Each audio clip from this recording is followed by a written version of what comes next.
Welcome in on a Monday.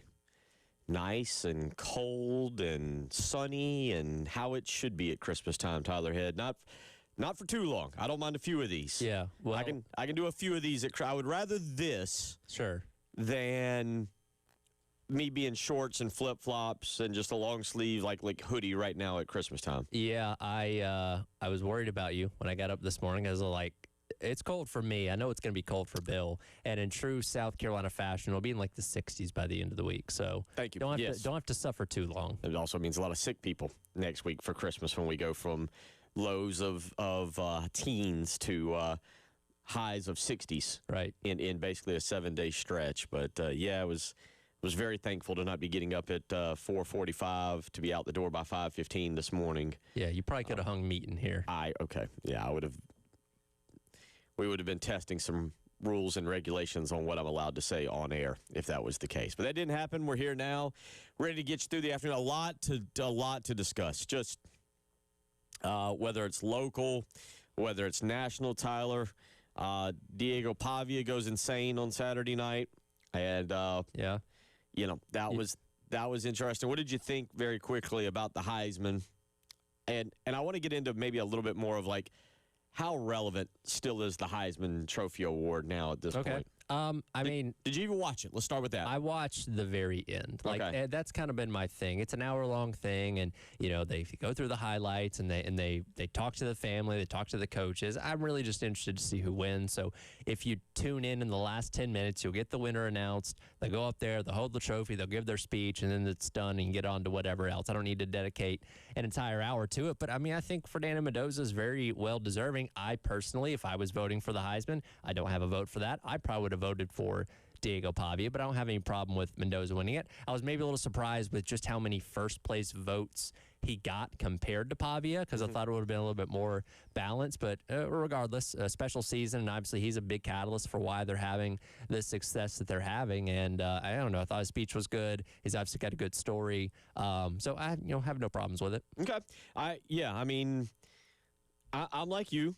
I'm okay with everything. It is what it is. Fernando Mendoza deserves it. Diego Pavia probably deserved it. I think those were the two runaway guys. Mm-hmm. And so I was okay with Mendoza. But it brings me back to my point. I feel like I should tell you, now granted, our jobs are different. Yep. Now, I didn't watch it. I was at a Christmas party that actually had TVs all over the place. I was at a place in Lexington, and we had TVs all over the place, but didn't watch it.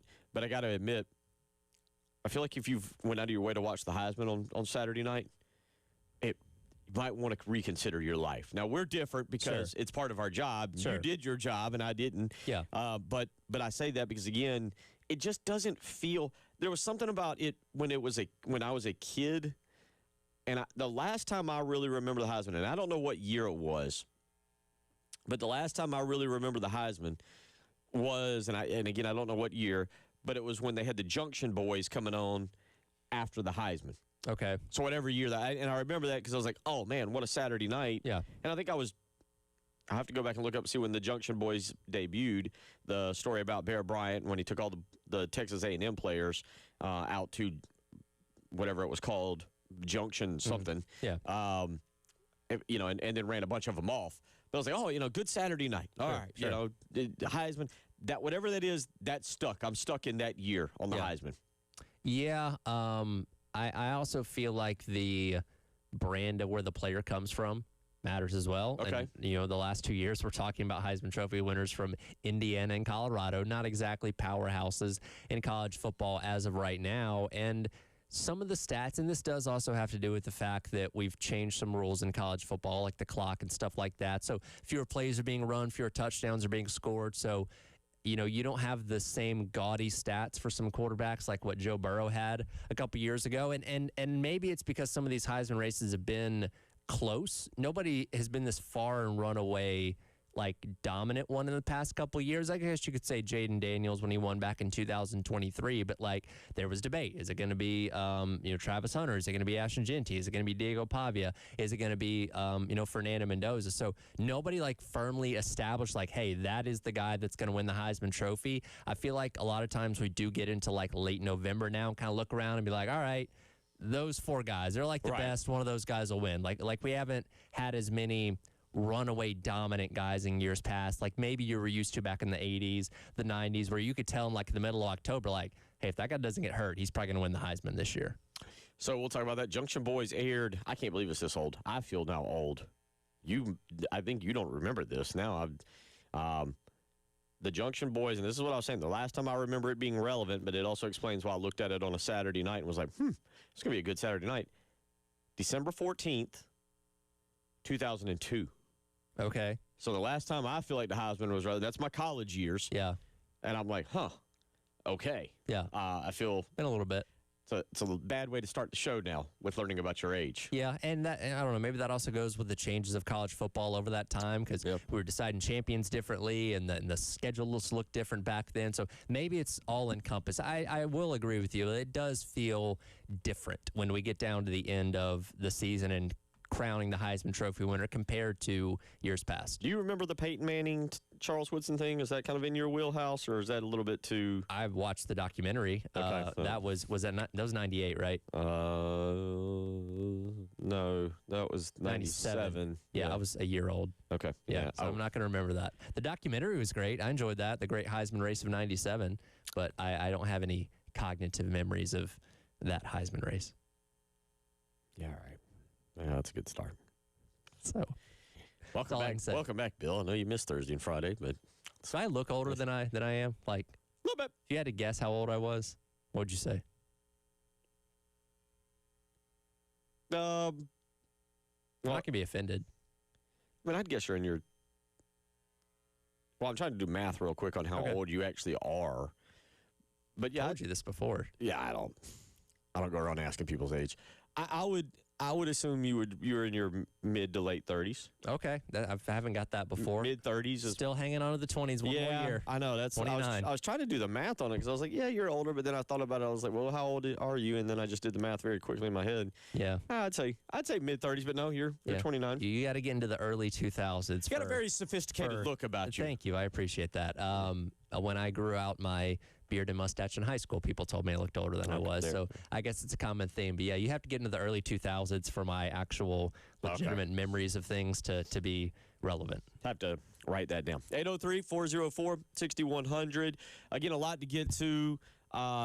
Obviously, the news. I was not here on Thursday and Friday, so some things I want to back up with and talk about, one of which is the schedule for South Carolina that has come out. Yep. I love it. I don't think you could ask for a better schedule. And look, there was no way to really make it easy considering how many high-level opponents you had on it. Again, 4 of those teams going to be in the playoff here coming up starting at the end of the week. So there was no way to make it light, but I feel like the way it balanced out is like, okay, it's best, probably about as good as you can get. Yeah, I'm with you. I'll break it down. We'll get into that this hour. I love Georgia being where it's at. Oh, so you're for it. For this year. Okay. There's a little bit of caveat to that, mind you. I'm not totally in on it, but for this particular year, count me in. I'm very, very, very excited about that. And I think the schedule in terms of placement of teams is perfect for South Carolina, and I'll dive into that. Also, I was not here. We officially get the Kendall Briles news. Yes. It becomes officially official. Officially official. He is now, We don't have track planes anymore. Clem, the offensive line coach, and Stan Drayton are now officially in with South Carolina. And all right, we move forward now.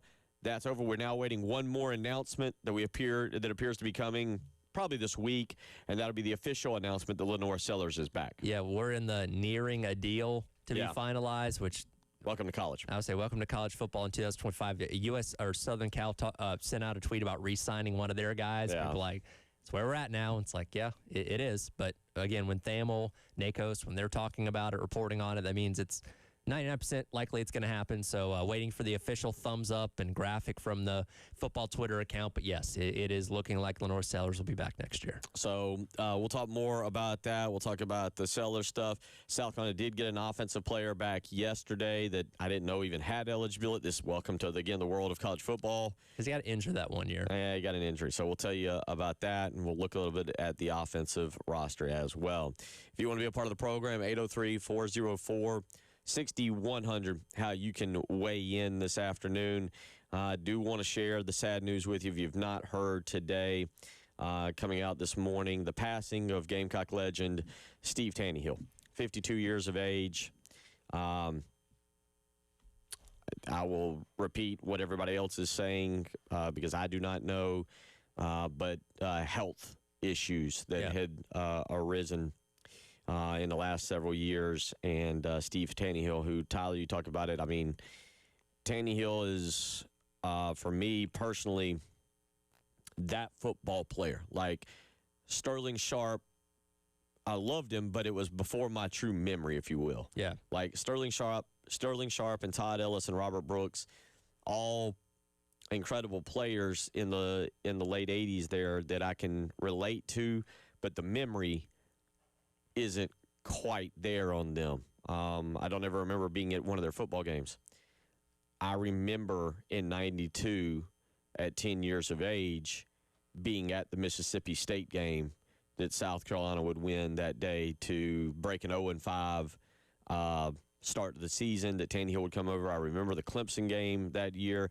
I remember the Florida game that South Carolina lost down there 14-9. I remember being in a soccer tournament up in Lancaster during that day. Like, Steve Taneyhill is a guy that I remember. I remember the incredible performance at Mississippi State, the CarQuest Bowl. Like, these are things that I actually, whereas Sharpe, Brooks, and Ellis, I have to go back and watch film. I'm like, oh, man, that looks good. You had a better understanding of what you were watching at that point in time as you're 10, getting into your teenage years, and you have that connection. And obviously, he wasn't just a great player. He had the flair about him, too, which is, and, seeing what people had to say this morning on the text line and phone lines, that flair is something that always stood out about him, not only at Carolina, but just in football in general, and makes not only what he did on the field, but what he did off the field and who he was, so much a part of his memory as well. During his tenure, or during his run as quarterback, South Carolina had just started the SEC, and South Carolina was looking for the guy that would carry them. Yeah. And things didn't always go as planned. There were losses there that hurt. Obviously, Taneyhill would transition the Sparky Woods era to the Brad Scott era, and a lot of things about all of that occurred during that time. But thoughts and prayers with the family. Thoughts and prayers to just everybody out there. Certainly, man, it was. That is,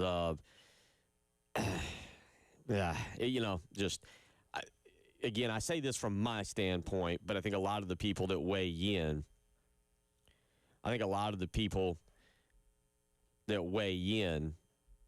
are closer to kind of in my age range. Yeah. Not saying not all of y'all are, but again, at 43, I'd say kind of in that 10-year window, north and south of me. And I think for a lot of us, Taneyhill was kind of that guy because of the swagger, because of the ponytail. Sure. Because of everything he did. And so, yeah, tough day. Saw that, woke up to that news this morning. And certainly something that if you want to send in a memory throughout the rest of the day, 803-404-6100 is how you can do that. You're listening to Tyler Head, Bill Gunner, producer Ed Bird behind the screen. It is the Halftime Show.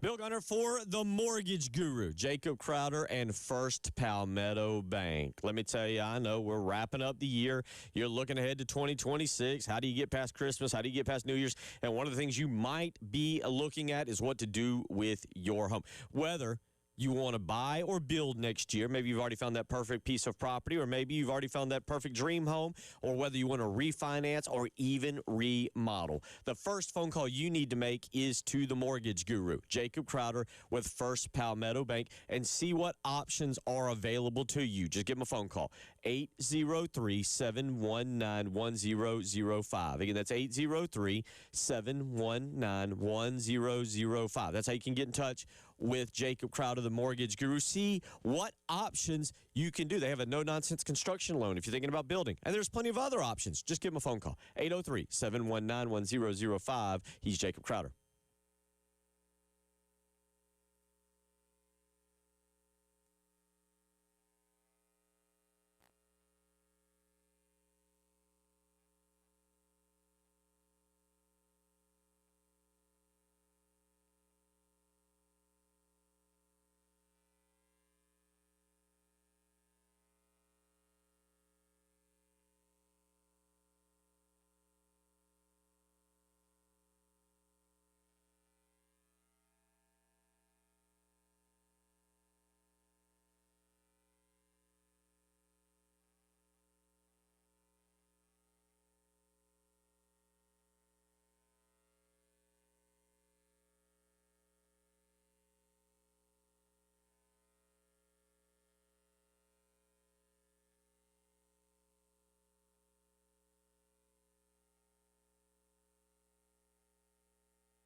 It is 12:19 on a Monday afternoon. Bill Gunner, Tyler Head, producer Ed Bird, and again, thoughts and prayers with the Tannehill family.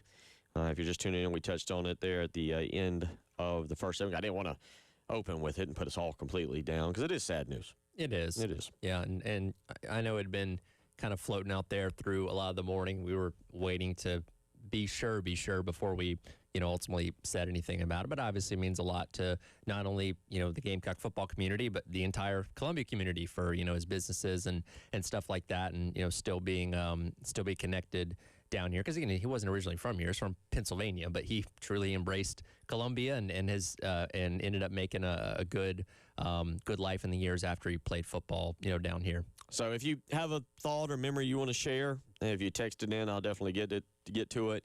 If you want to call in today on anything with Steve Tannehill, a lot of memories from him. So if you've got something you want to just talk about and honor him, we'd love to hear from you. 803-404-6100 is how you can do that. All right, let's address the unknown of South Carolina football. When I say unknown, although reports coming out over the weekend, Pete Thamel, I guess Pete Thamel maybe not one of the people that caught the wrath of Shane Beamer for inaccurate national reporting on Friday. I think he was included in that group. Was he? Okay. He just didn't specifically name them. But I mean, again, when a guy like Thamel doesn't put something out there unless he has good authority to, and again, what he ended up putting out ended up being right. Yeah, they'd not, finalized anything by the time, he said something. I guess it was last Monday or last Sunday, whenever it was, that he tweeted out the thing about Briles. He was just ahead of everybody else. So, yeah, I think he was just kind of included in that group that Beamer was talking about from a national standpoint of not putting things out there that haven't been done yet. So, Thamel puts out on, I guess, Saturday morning, I believe it was Saturday morning, that Lenore Sellers is nearing a deal. Now, for fair due credit, Hale McGranahan had put this out on the Big Spur middle of last week. Yeah. Hale McGranahan was ahead of this in terms that Lenore Sellers would be coming back. But Pete Thamel puts it out. You kind of go, okay, now if National has it by now, it's probably going to, it's probably going that way. We're waiting on the final. This is stupid, but we're waiting on the finalization of the contract. Yes. Roll your eyes at that. It's perfectly fine. With that being said, all right, we're going to assume that this week there's a big announcement. Let's start with this. Let me just start with this. Okay. Does South Carolina Shane Beamer, do you push this? Do you go, we need to make a moment of this? We need to get the utmost publicity because, say what you want, 4-8 stinks. Yes. Well below expectation. Well below. No excuses. No excuse for being 4-8. Shane Beamer's won December and won it convincingly with Kendall Briles, with his recruiting class, and now the return of Lenore Sellers. If you asked me in the hours after the Clemson game, I was like, I don't know. I'd have said he's 0 for 3 on all of those. He's going to lose a few prospects. Lenoris is gone, and I don't know who he's going to hire for offense coordinator. He's 3-0 in those and having a monster December. And then I guess over the weekend celebrated a little bit with he and Hunter going to the Army-Navy game and then the Eagles-Raiders game yesterday. Yeah. But, Tyler, do you push this now? Do you make a big deal of this? Because I think there's an interesting concept here of laying low because you're 4-8 and going about your business, and also shoving this out there that, hey, we aren't dead. We have had a monster start to December. And look, quarterbacks are obviously a very special position. I feel like in this instance, you I don't know if you blow it up insanely huge, but I do think you make some kind of formal announcement about it because this is where a lot of the hope for next year is going to lie. And you're right, he has smashed December so far because, again, it looked pretty bleak coming away from the Clemson game. And, there was the back and forth of, oh, well, he's going to hire this offense coordinator. Oh, that's not happening. And what's going to happen with some of these recruits? Are these guys going to flip and go away? And what's going to happen with Sellers? And so far, it looks like all three of those things are going to look to be pretty okay to where, as of right now, I think a lot of the offseason conversation will be optimistic because he did address the areas of need when it came to making changes like on the offensive coordinator spot to where we can look at what Briles had done at his prior stop, said, hey, here's what he can do here at South Carolina, as opposed to, and again, no offense to Mike Furry, if you just stayed with him and we said, all right, Sellers probably doesn't come back. Now you got a guy that, for basically over half of the 3 games that he, coached was pretty underwhelming when it came to the offensive play calling. And I don't think that's something that instills a lot of hope and optimism in the fan base. And I do think given the hire of Kendall Briles and bringing Sellers back, people have reason to be excited now. So I think you need to capitalize on this as much as you can before then ultimately going dark in the offseason. Yeah, there's got to be a period in about mid-January after the transfer portal. So Yes. what's that, around the 16th, if I'm thinking correctly? Yeah, so mid-January, once you get all your guys in,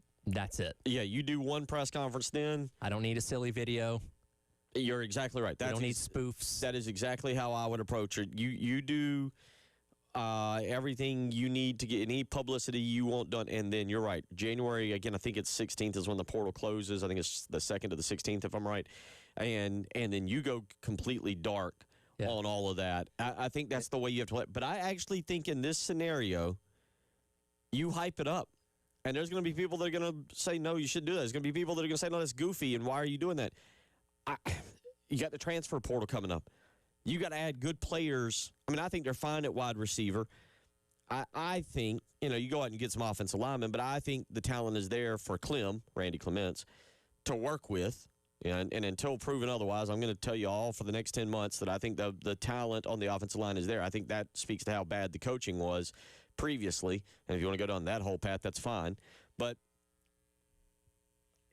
Tyler, I think you put it out there and you bolster it so that if you go to the transfer portal, if there is an elite offensive tackle, obviously an elite center, they're interested in coming here now. If there's an elite wide receiver that you can get, you take him. Yeah. You you put the best 22 dudes out there that you can get next year.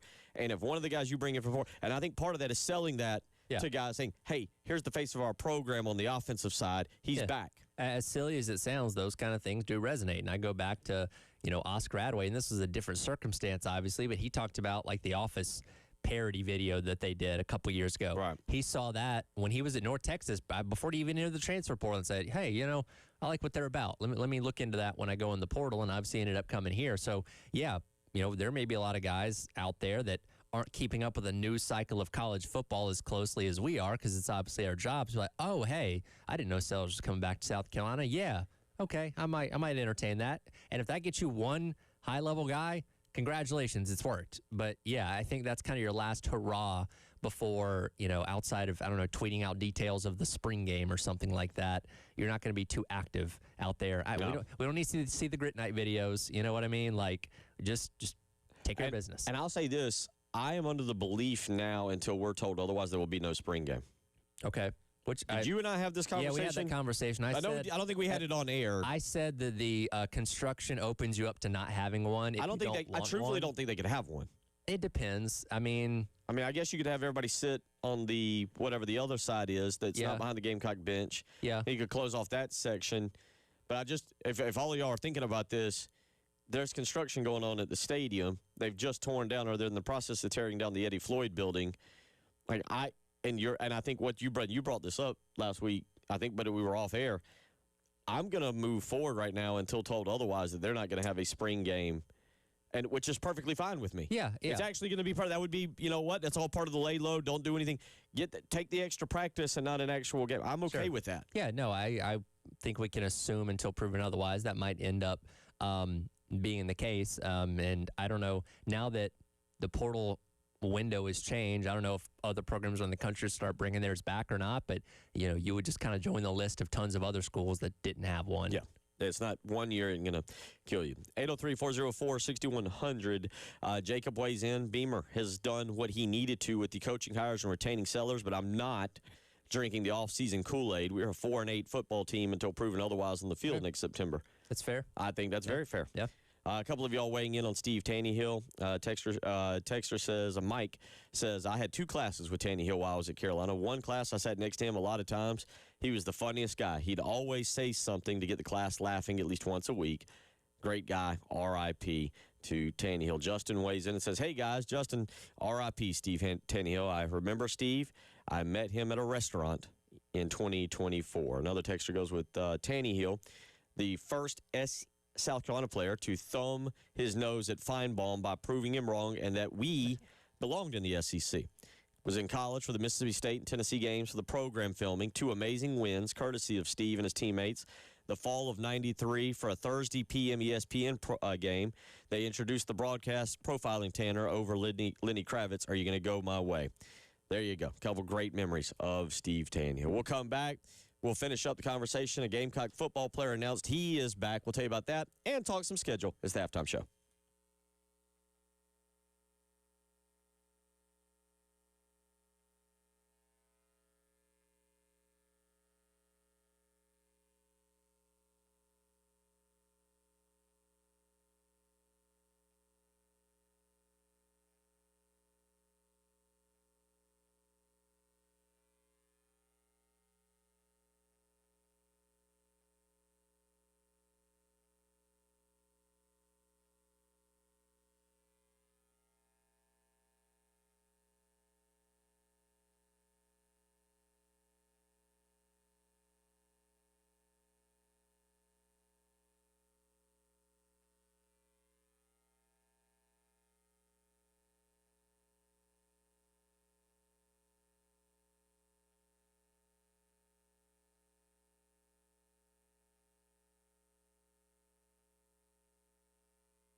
Oh, rolling along on a Monday morning. Keep the text coming in on Steve Taneyhill, and I will make sure we get to those as we honor his legacy this morning.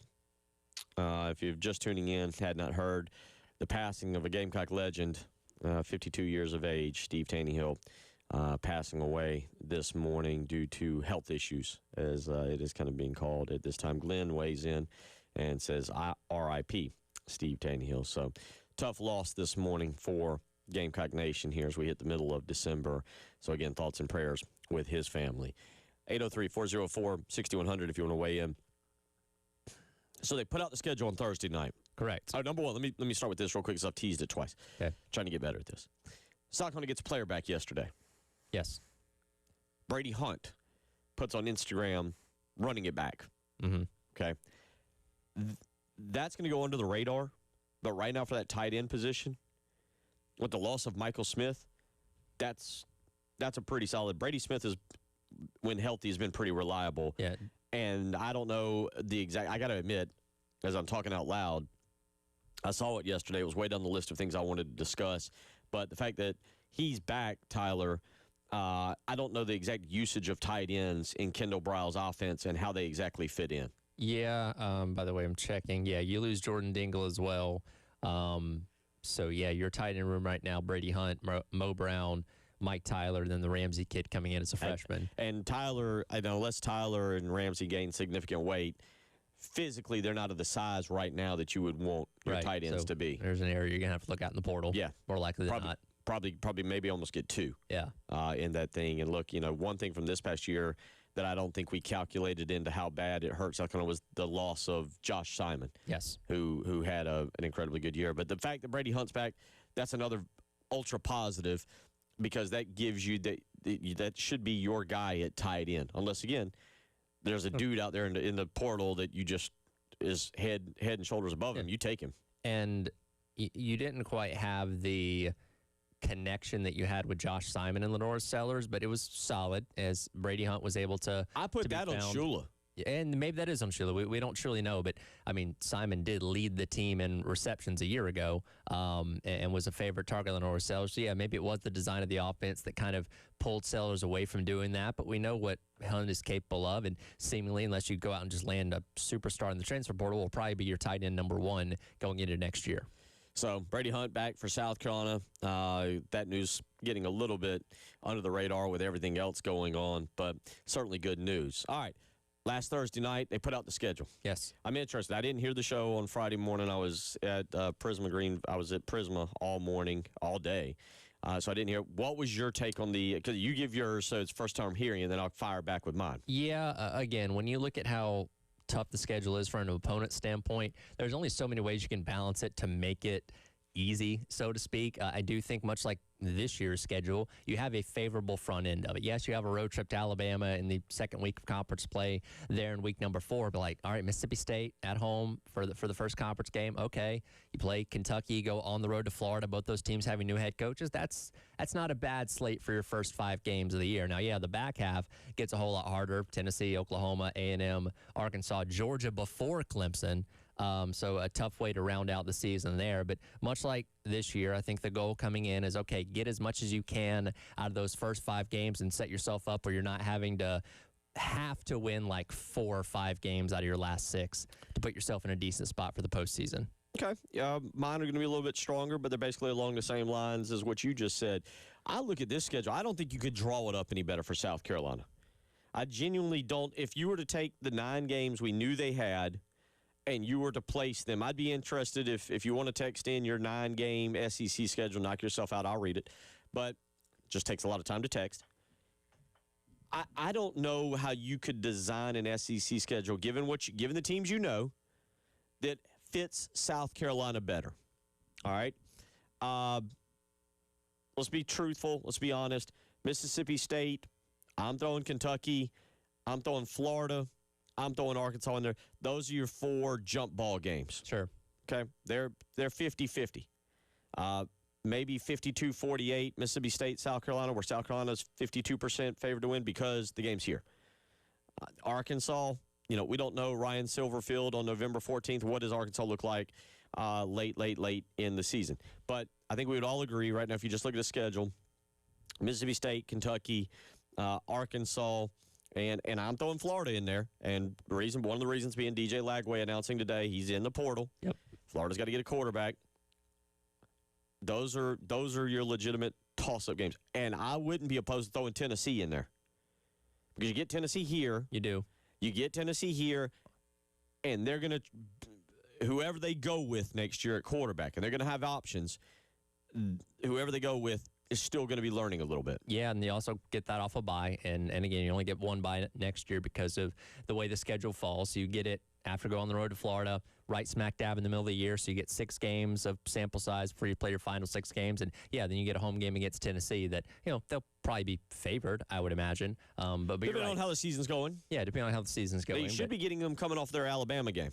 I didn't look. Yes, third Saturday in October. You're correct. Yeah.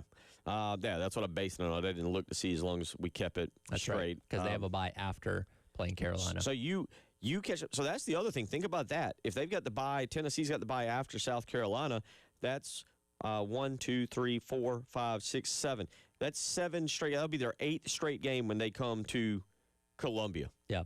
There's a lot of reasons to like that. So, but I'm not willing to. If you were to ask me what's the more difficult game, Tennessee or Florida on the road or Tennessee and Columbia, I would go the more difficult game is Tennessee here. Yeah, and again, there's no telling what Florida's going to be. We don't know who the quarterback's going to be. John Summerall taking over as first-year head coach. You kind of have to throw those out there as question marks. And look, one of these teams could be the next Indiana, and they could go on an incredible run right out of the gate, and we're talking about how much of a surprise they are, but until proven otherwise, you just kind of assume they're going to be in that process of figuring themselves out. So the front end of the schedule, I'll be honest, for this to be successful, in my opinion, for this to be successful in 2026, South Carolina should be no worse, absolutely no worse through the first 6 games than 4-2. I agree. In an ideal world, and quite frankly, this is the standard they should be held to. You should be 4-1.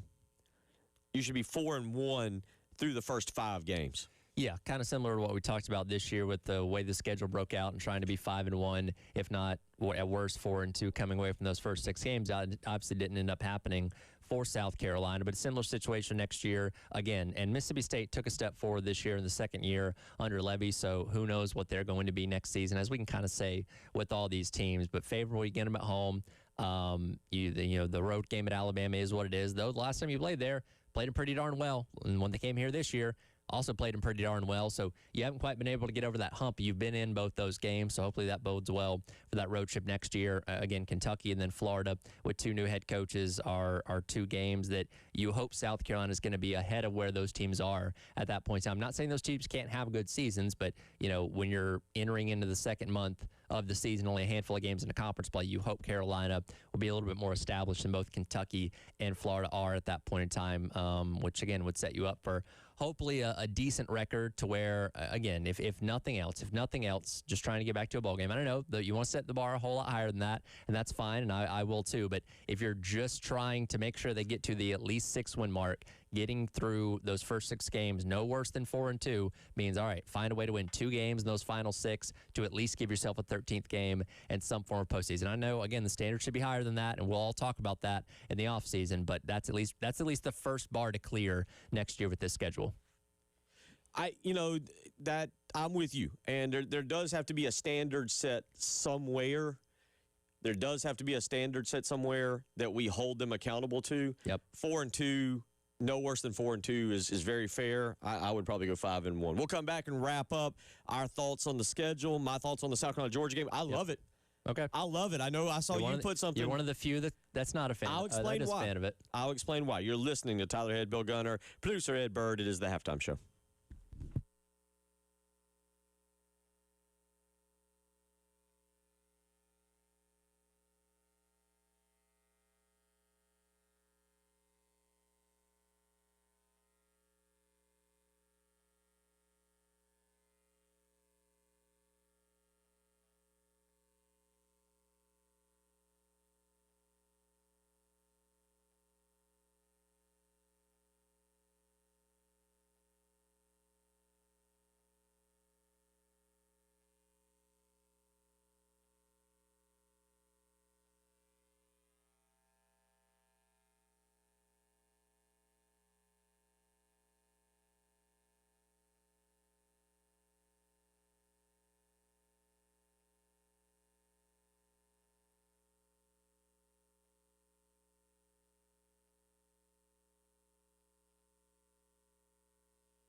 12:49.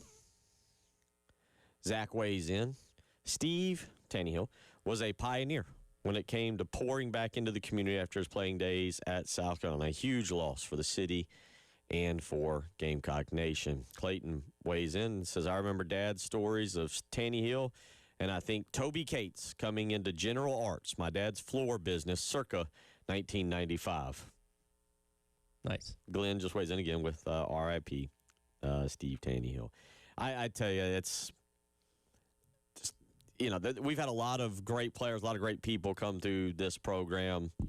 I think maybe because of television really picking up South Carolina's entry into the SEC. Tannehill is probably one of the largest legends.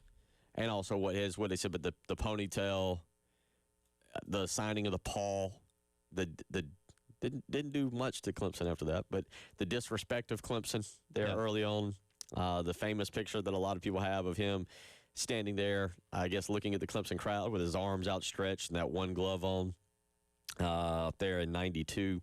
Yeah, he's a legend. There's no doubt about that, and he is a huge part of Gamecock folklore, if you will.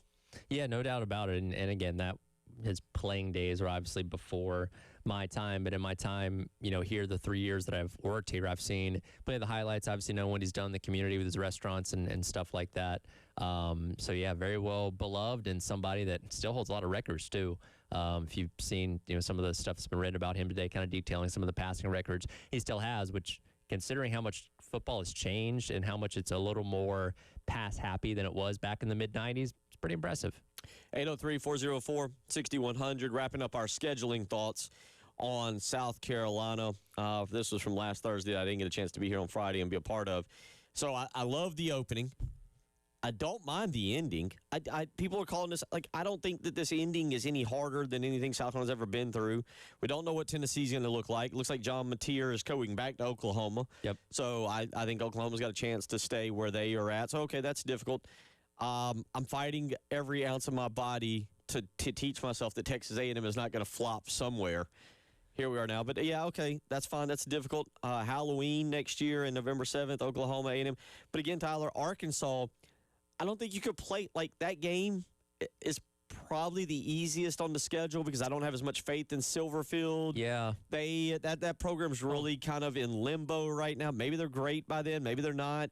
It feels like you get as close to your breather with Arkansas in that spot as you're going to get. I don't know what else you could ask for right there. Yeah, and Arkansas is always a okay to below average team. So your assumption is that they're probably going to be around that next year. Same thing with Kentucky at the beginning part of the year. And I think, going back to the conversation last week, I think a lot of the resentment for where the Georgia game is the fact that it's not traditional, right? Georgia and South Carolina traditionally played in September almost every single year when they were in the SEC East together. In 2017, they played in November. I was there for that one, and it was kind of chilly that day. But more often than not, it's supposed to be really, really hot, muggy day in either Athens or Columbia. And I think it's more of that people have more of a problem with. In addition to the fact that they're probably going to be one of the better teams in the country by that point in time, and you're playing them the week before you play your rival, on the road after that. I love it. Now, there's a caveat to this. I'm not sure I would love it every year. Okay. Next year, I love it. Getting a cold game against Georgia. South Carolina had got to experience one of those. No, we didn't. Nobody experienced that cold game against Georgia in the COVID year. And we'd already fired Will Muschamp. It was an odd game, and it was literally waiting out the process. It was not even a game. Sure. I love this. Now, I will say this. Let me be point blank clear. And this is all to the TV executives at Disney. Make it the 3:30 game. I want the 3:30 game, the beautiful afternoon where it transitions from afternoon to night. Yeah. I want the nice tailgate that comes with the morning. I do want it colder. I don't mind that game being here this year. Now, you're right. Traditionally, let's go back to the second or third game. That's more fun. I grew up on that. Right. You grew up pretty much on that. That's more fun. But I love the game in this spot where it's at. And by the way, and not to take a shot at them, but I don't know how much I buy Clemson going into next year. There's a lot of questions for them as well. Okay. Now, maybe they get it fixed. I don't know. But this game, to me, the fact that then you go to Clemson, it's not as daunting because I'm not buying Clemson. I'm not buying South Carolina, for those of you that are wondering. My point is that I think Clemson's still backtracking, and I don't know where South Carolina's at. I think you're in the minority in terms of how you view the back half of the schedule, but hey, to each their own. I am, but I look at it, and what else do you want? Well, and I think there's an argument to be made of playing your best football at that point in time, too, hopefully. Typically, Shane Beamer's teams have done that. So, yes, as opposed to playing him in a week 3 and not being able to have yourself figured out yet. I think it's a perfect schedule. Beautiful. Big, beautiful schedule. One of the most beautiful schedules they say they've ever seen. Keith, I see you. If you can hold on or call back, we'll get you to start the very next segment at the top of the hour. But I want to talk to you. I want to talk to all of you. Keep weighing in with your Steve Tannehill memories. You're listening to the Halftime Show.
The 1 o'clock hour. 803-404-6100. Discussing in the previous hour the return of Lenore Sellers, kind of now officially waiting on him. We will get you some audio this hour, again, from the Kendall Briles press conference from last Friday. And we'll also hear a little bit this hour and next hour from Lamont Paris as South Carolina does get a win over the Citadel on Saturday night, 71-55. They're doing what they're supposed to do, winning games. I can't tell you that it's attractive. I don't know if it correlates to wins in the SEC just yet. Also, the SEC basketball not nearly anywhere as good as it had been last year, and maybe that'll help tremendously. But we'll get you all of that this hour. We've been talking about that again. The Kendall Briles news. Now that it's official, the return of Lenore Sellers, who we're waiting on to be official. Brady Hunt announcing yesterday he'll be back for 2026. Also catching up on schedule thoughts from last week and just some final thoughts on that real quickly. Again, I don't think you could draw it up any better. Get off to a hot start. 4-2 has got to be where you're sitting at. Go to the bye week. No worse than 4-2, by the way. I'd almost say 5-1. Given that South Carolina is in year 6 of the Shane Beamer era, and Florida will be in year 1 with most likely a transfer quarterback. Yeah, it's kind of one of those things that if they're under 4-2 at the bye week, some changes might start happening then, considering where it sits in the middle of the schedule. Keith, I'm going to get to you in just a second. What do you mean? This is me reading between the lines. No inside information, nothing. Okay. I think Shane Beamer's got a larger leash than I realized. Okay. Why is that? Now, that doesn't mean he can go 4-8 again next year. Doesn't mean, and if you go 6-6 and the 6 losses are, by an average of 30 points or 4 touchdowns. But the Kendall Briles contract, I feel like Jeremiah Donati, I feel this way, is looking at things going financially. I can support our coaches better. Mm-hmm. I don't know if I was shocked at $2 million for Kendall Briles. I might have been shocked at $750,000 for the running backs coach. Right. I think because the offensive line play has been so bad, and I think so poorly coached, $750,000 for the offensive line coach, whomever it was. I'm like, okay. If that's who you believe in, sure, pay them whatever. So maybe I wasn't shocked. Maybe I should have been. But it feels like Jeremiah Donati is like, hey, some of our issues here are financial. It's not you. It's that previously you didn't get what you needed. It's just me. Yeah. It doesn't surprise. Like, I think I was of the opinion that 6-6 would not get him a year 7. You think now it would?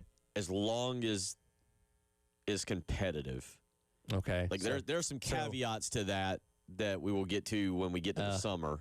So a 6-6 where you're still having like maybe not the best fourth quarters. Let's say you lose. Let's say 4 of the losses are to Bama, Oklahoma, A&M, and Georgia.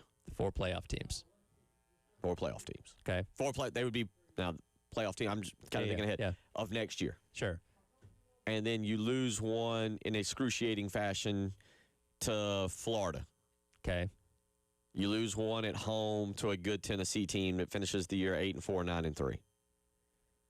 Okay. And you go, well, and again, these are close losses. They're not. Sure. Yeah, you're not getting blown out by anybody. I think there's a little more of a window there. Where you'd make the argument that, all right, it is a step forward. If you're 6-6, you're at least going to a bowl game. Going to a bowl, whatever that means. Where things are, at that point, trending in the right direction would probably be the phrase to use. I feel like if the decision is 50-50, if we're sitting here on 50-50 on it. Now, look, I don't think 6-6 would be acceptable. I'll say that. But at the same time, what I could do is I could see a scenario in that situation where Jeremiah Donati says, all right, I mean, you're not getting an extension. You're not getting a raise. We're going to keep you where you're at, but we've already got Kendall Briles locked in. And let's be honest, 6-6 isn't getting Kendall Briles a new head coaching job. Not unless they just put up a You're saying bleep ton of points and the defense is really bad.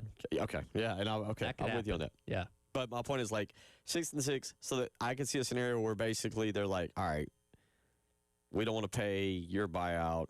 We think you've gotten it better. We're not paying his buyout because he's got starting at $2 million, going up to 2.1 for 3 years. I can see a scenario they're like, all right, you get your 7. Sure. Yeah, I can see it. We're going to give you your 7. And really, because again, we're so far away from this happening. 9 months. I think on Friday it was 267 days, so I guess now it'd be 264 days. And so you kick off against Kent State. So the thoughts and the feelings, we don't know what they're going to get in the portal and all that kind of stuff. The thoughts and feelings around this program are going to shift and evolve a lot over the next 365 days to where, if you're in the season and those things happen, then you might be able to make the strong argument like, all right, it's only a 2-win difference, but I like where this is headed. And again, it's all based on the feel and how those games go and all that kind of stuff. So I wouldn't put an absolute on that for right now. But if your scenario unfolds, I could see the argument being made. Again, there's some caveats. There's a lot to dig into there, but we'll see. But we've talked about that a little bit this morning as well, and the schedule and everything. There also, obviously, thoughts and prayers. We've talked a lot about Steve Tannehill and everything that is Tannehill, man. And keep sending in your thoughts and your prayers and everything, and I'll get to those this morning. Somebody told us earlier he's like Pavia without being a mega jerk. That's a very fair thing. Very fair. I'll read this, and then I'll get to Keith on the phone lines who I've been trying to get to. This comes from a texter. Said, Tannehill is no doubt a legend. He lived in Spartanburg, but had a place at the gates behind the stadium for the last 10 or 12 years. He was so far from the person we saw as a kid at Carolina. He never once brought up a single thing he did at Carolina. He was always worried about the next person, but on spring game day, we ran into him in the garage. He said he had just gotten back from the alumni game, and we asked how he did. Only thing I ever heard him say pertaining to a Gamecock football is that I hit Savell Newton on a touchdown pass and smiled. And then we asked how he'd been. He loved his school and could not have been in the spotlight more than he was. He didn't want that. Just a great friend and a great person. Very good. Well said. From you. 803-404-6100. Let's go to the phone lines. Keith, thank you for being so patient with us this afternoon. How you doing? What's on your mind? I'm doing great. I was just sitting here enjoying the conversation. The thing we know as Carolina fans, Clemson, Georgia, their records against us speak for themselves. But I was at that 92 game, and I have that picture. And as a Carolina fan, I believe you play the game, you play cocky, but you play respectful. And him standing on the 50-yard line and swinging that home run, man, I tell you, I love it. And being from Augusta, I am so glad that we have the opportunity to play them. I look forward to that. And I think of the game down in Athens. I don't remember the year, but Munson, you remember the play? 5, 4, 3, 2. Oh, Bennett broke our hearts with 2 seconds to go. Those kind of memories, it's special. That Bennett, the Georgia game is incredible. And to finish that, what you're bringing up is the rumors about him on the bus coming back after the game. I think there was a theater in Georgia that it had some kind of signage on it about beating South Carolina. The George Theater downtown. And he wanted to go back by and change the words on it and fix it. There's good stories like that. And I think Keith, correct me if I'm wrong, it was after the Georgia game that the mullet hat is what really took over around here. Oh yeah. Look, I know we don't have time, but I go back. Mike Holt holding the football out to Perry after the Clemson game there in Clemson. But just all kind of memories. And I never met Steve, but, just as a Carolina fan, it's just, he was before his time, to be honest with you. But look, one quick question. Going back to Hunt, and I don't want to be critical of the young man. I'm glad he's coming back because I really think he needs a year. I just felt like he lacked physicality, maybe his size, and his ability to get open. And maybe that's not all on him, but Yeah, I just say he's average, and I don't mean that to be disrespectful, but we need some help at tight end. So, look, y'all do a great job. Enjoy the show always, and hope both of you have a Merry Christmas. Hey, that was a pretty good Larry Munson, by the way, that he did. Yeah, That was impressive. yeah, very good. We pull that back out for a Tanny Hill moment, but appreciate the phone call. I side Tony. Tony, I'm sorry, I'm going to get to Tony and Joe here in just a second. I side Tyler with. I'm putting a lot of blame on the tight end usage and in particular plays called this year on Mike Shula. Yeah, that's fair because, again, there was that. And, again, it was more Josh Simon last year because he was your lead tight end. But Brady Hunt played a solid role a season ago. And, yeah, I think we expected more now on the scripted drive. Sure, use the tight ends plenty. But, yeah, as everything else kind of unfolded throughout the games, not quite as involved as we would have liked to have seen. And that's another question we're going to be talking about in the offseason of, okay, and assuming they're going to go out and get a couple guys in the transfer portal as well, how much can you use these guys within this new system that Kendall Briles is bringing in? 803-404-6100. Let's go back to the phone lines. Joe wants to weigh in on Beamer. Go ahead, Joe. What's on your mind? Hey, I heard you talking about Shane, and 6-6 might be okay, but and correct me if I'm wrong here, but I thought that he kind of promised everybody they were going to be in the playoffs next year. Now, that might or might not happen, but fans have to have some kind of influence on, and if they don't get even close, I mean, alumni and fans and all us people who contribute dollars and do those things and cheer on, go to the game, have some influence on the decision in the future? I don't know. And listen, I'll be honest, Tyler, we've talked about this, and Joe, I was of the opinion that he had to go 8-4 next year. 7-5. I kind of bumped mine down a number to 6-6. I thought 7-5 was the 50-50 mark, if you will. I now have moved it down to 6-6. I think 7-5. He's definitely back. I agree with what you said. He did say that they would be sitting there. What was his words? Where we'll be sitting here on a particular Tuesday night, waiting to see where we're ranked in the college football playoff. Talking about the playoff, and then I wouldn't have backed myself into that corner. I say dumb stuff, but I wouldn't have backed myself into that corner. And then after the Clemson game, he said, "This is the anomaly." Because remember last year, he said, "Get used to it. This is going to be a game where both teams are going to be in the playoff conversation every single year." He said this year was an anomaly. He fully expects both teams to be in that same situation again next year. And this is, I'm not saying it's acceptable. I guess I'm trying to give an opinion. How do I want to phrase this? I guess I'm trying to give an opinion that's not my opinion. 6-6 is not acceptable, but what I kind of feel like I'm watching right now is loyalty from Jeremiah Donati to Shane Beamer, and Jeremiah Donati feeling like, now, this is going to be an interesting 2026. Sure. And we haven't talked basketball yet, but this is going to be an interesting 2026 from the standpoint of you've got Lamont Paris right now who's sitting at 7-3, which on paper looks good. If you just look at the record alone, you're like, huh, sure, not bad. You start breaking things down, you're like, oh boy.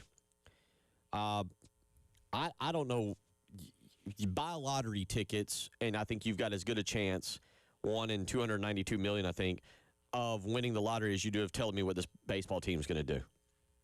I agree. I got nothing, guys, ladies. I got nothing on the baseball team. So So Paul Mainieri, I don't know where we stand in May with him. And then you got football, and I know football runs. It runs the ship. It's the captain. But man, I don't know on that. And I think maybe there's more loyalty than we initially thought. 803-404-6100. Tony, I see you. I get to you next. I'll get to some more of these text messages. And we got some 3 things that stood out to us from the football season. We'll get to those. You're listening to the Halftime Show.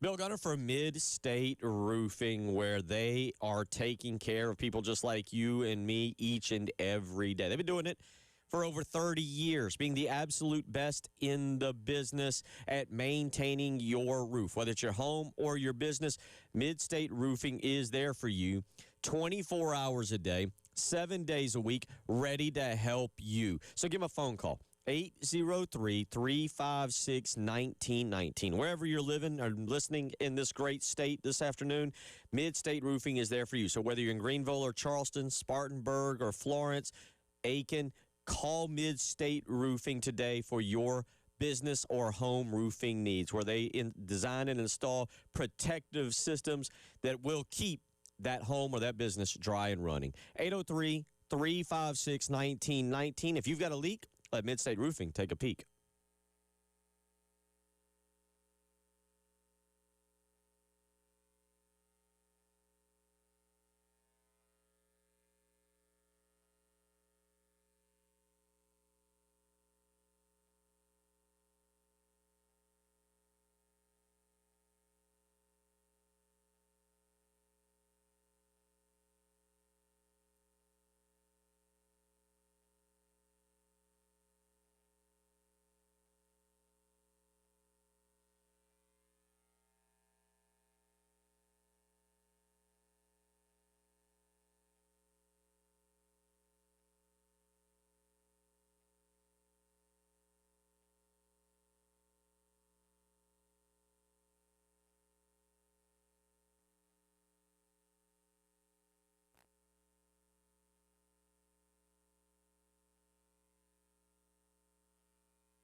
.120 on your Monday afternoon. Tyler Head, Bill Gunner, producer Ed Bird, as we roll right along here. Hope you're having a good Monday, staying warm.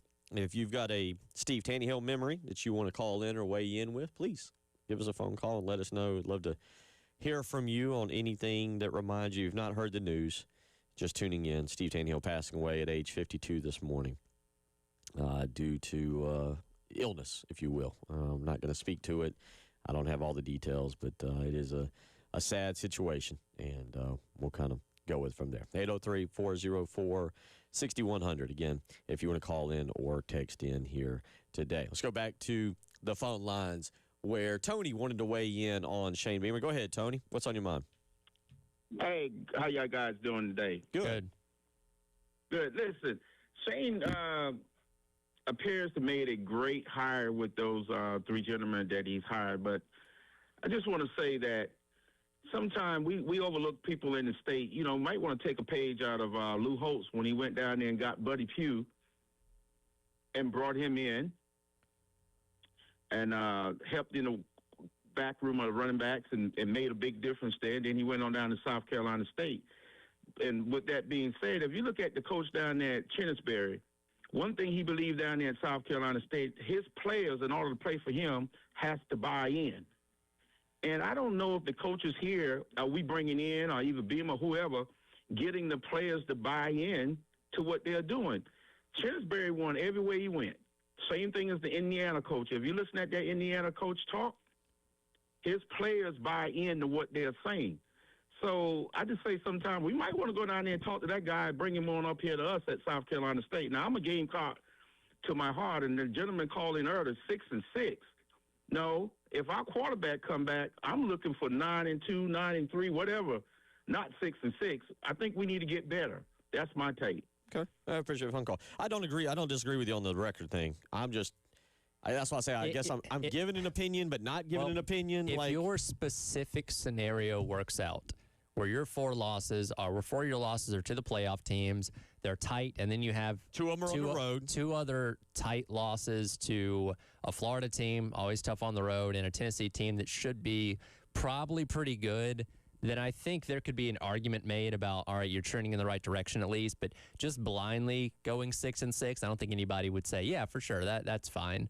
But again, the scenario that you laid out, I could see the conversation happening. With, what do you mean? With like, okay, yeah, it's not the step forward you thought it was going to be, right? But record-wise at least, but you would have shown better than you had the season before, if that makes sense. I'm not saying it's acceptable. Let me be clear about that. What I am saying is the way the way I see things playing out without my personal opinion being involved. Yeah. Just the way I see things playing out is that I think the leash is longer than we realized. And again, I'll go back, if you've listened to us over the last month and a half, I've been pretty steadfast that next year had to be closer to 8-4 than anything else for there to be a year 7, which, by the way, is kind of crazy that we're going into. It just doesn't feel that long. But I just feel like Jeremiah Donati's looking at it differently than the fans are and that I was. And that's really what I'm trying to say is here's what I think I see actually occurring as to what I actually think the standard should be. Does that hopefully that makes sense to y'all? I get where you're coming from. But yeah, I think you're talking about a specific scenario that would create a argument, so to speak. And again, we don't know what conversations happen behind closed doors and where Donati is setting that bar. Because again, it's going to come down to him to make the decision at the end of the day. So we don't know. It's going to be an off-season of speculation on all that. 803-404-6100 is how you can weigh in, which several of y'all are doing. Billy says, it's not so much the record that concerns me. I'm a realist about wins and losses here, Carolina.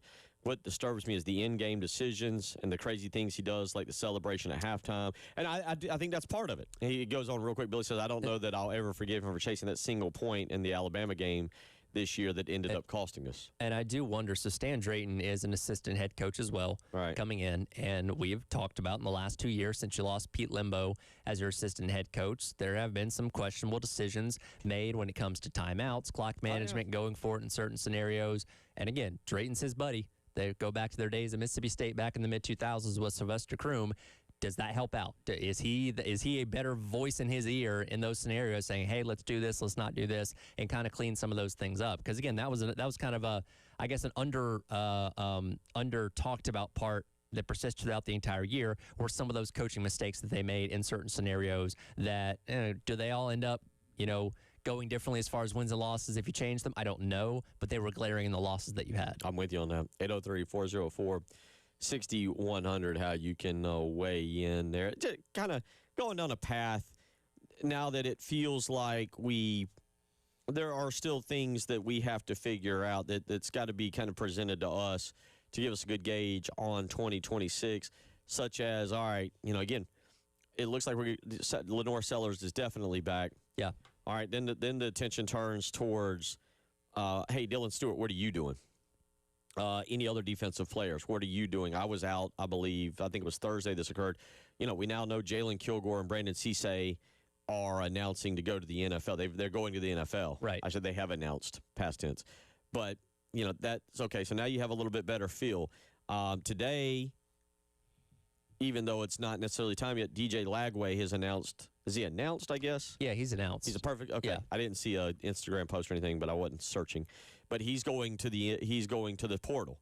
So it doesn't stop Dylan Stewart or Justin O or Judge Collier or anybody, Josiah Thompson, anybody you want to name, from announcing they're going to the transfer portal. Right. It just stops. It prevents them from, actually going on a visit. Really, is all it is. I don't know. Once you announce your intentions, I don't know the legal ruling of if schools can contact you or if we're still backdooring all of that. Well, there's no rules, right? Well, that's my point. Everybody plays by the rules, so there's no rules. Yeah, you got your own set of rules in your conference room at your school. But, there's still things we've got to learn. As I look down on Twitter and it says, what's trending, Dylan Raiola. I think people are making light of the fact that he now has to tear his ACL to be like Patrick Mahomes. Actually, Pete Thamel. Let's make sure this is the real Pete. It is. 14 minutes ago on the OX machine. Sources: Nebraska quarterback Dylan Raiola intends to enter the NCAA transfer portal. Well, they fired his uncle as the O-line coach. You can sense that Lonnie Teasley is now taking over. And yeah, how hilarious would it be if he went to Texas Tech? Just like his hero. I didn't think about that. I was like, well, not. So he's got to tear his ACL. No, what injury does he have? I forget what his injury is. It's not an ACL. Okay. All but right. yeah, at some point he has to tear his ACL to be just like Pat. Now, I'll just say this. The internet rumors, again, everybody knows that if it's on the internet, it must be true. It has to be true. If you've seen the picture that I put out of me several weeks ago, you're like, oh, yeah, he looks good for what he's dealing with. It has to be true.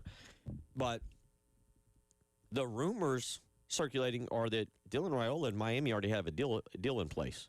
Would it shock you? It's kind of what they do every year. That's fine. But here's what changed some things then is that's when all of a sudden, because look, I think who was it who put out was Todd McShay who put out the stuff about Miami and Sellers. Yeah. And if that got put out, something had already happened. Sure, probably. He didn't put that out because he was speculating. Todd McShay doesn't speculate. He's connected. He knew there was something that occurred. And I say that all because when the rumors started circulating, of Dylan Raiola in Miami, all of a sudden the Miami Lenore Sellers stuff completely died off. Yeah. Well, and it made you wonder if Miami went, all right, we got our guy. Sorry, Lenore, you're out of the picture now. Yeah, maybe so.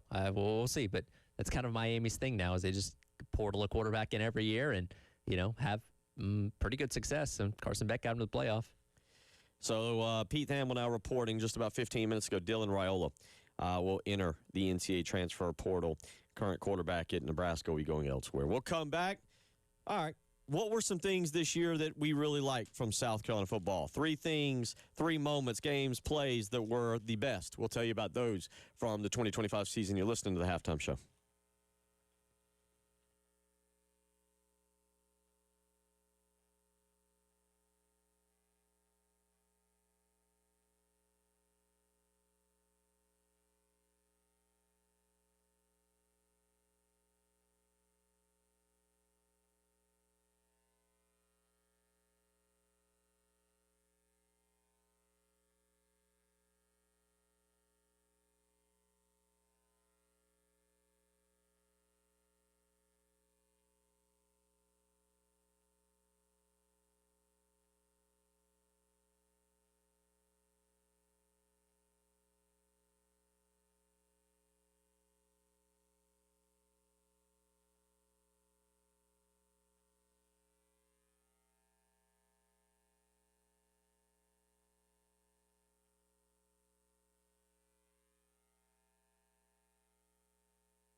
I don't know why I've never thought of the comparison.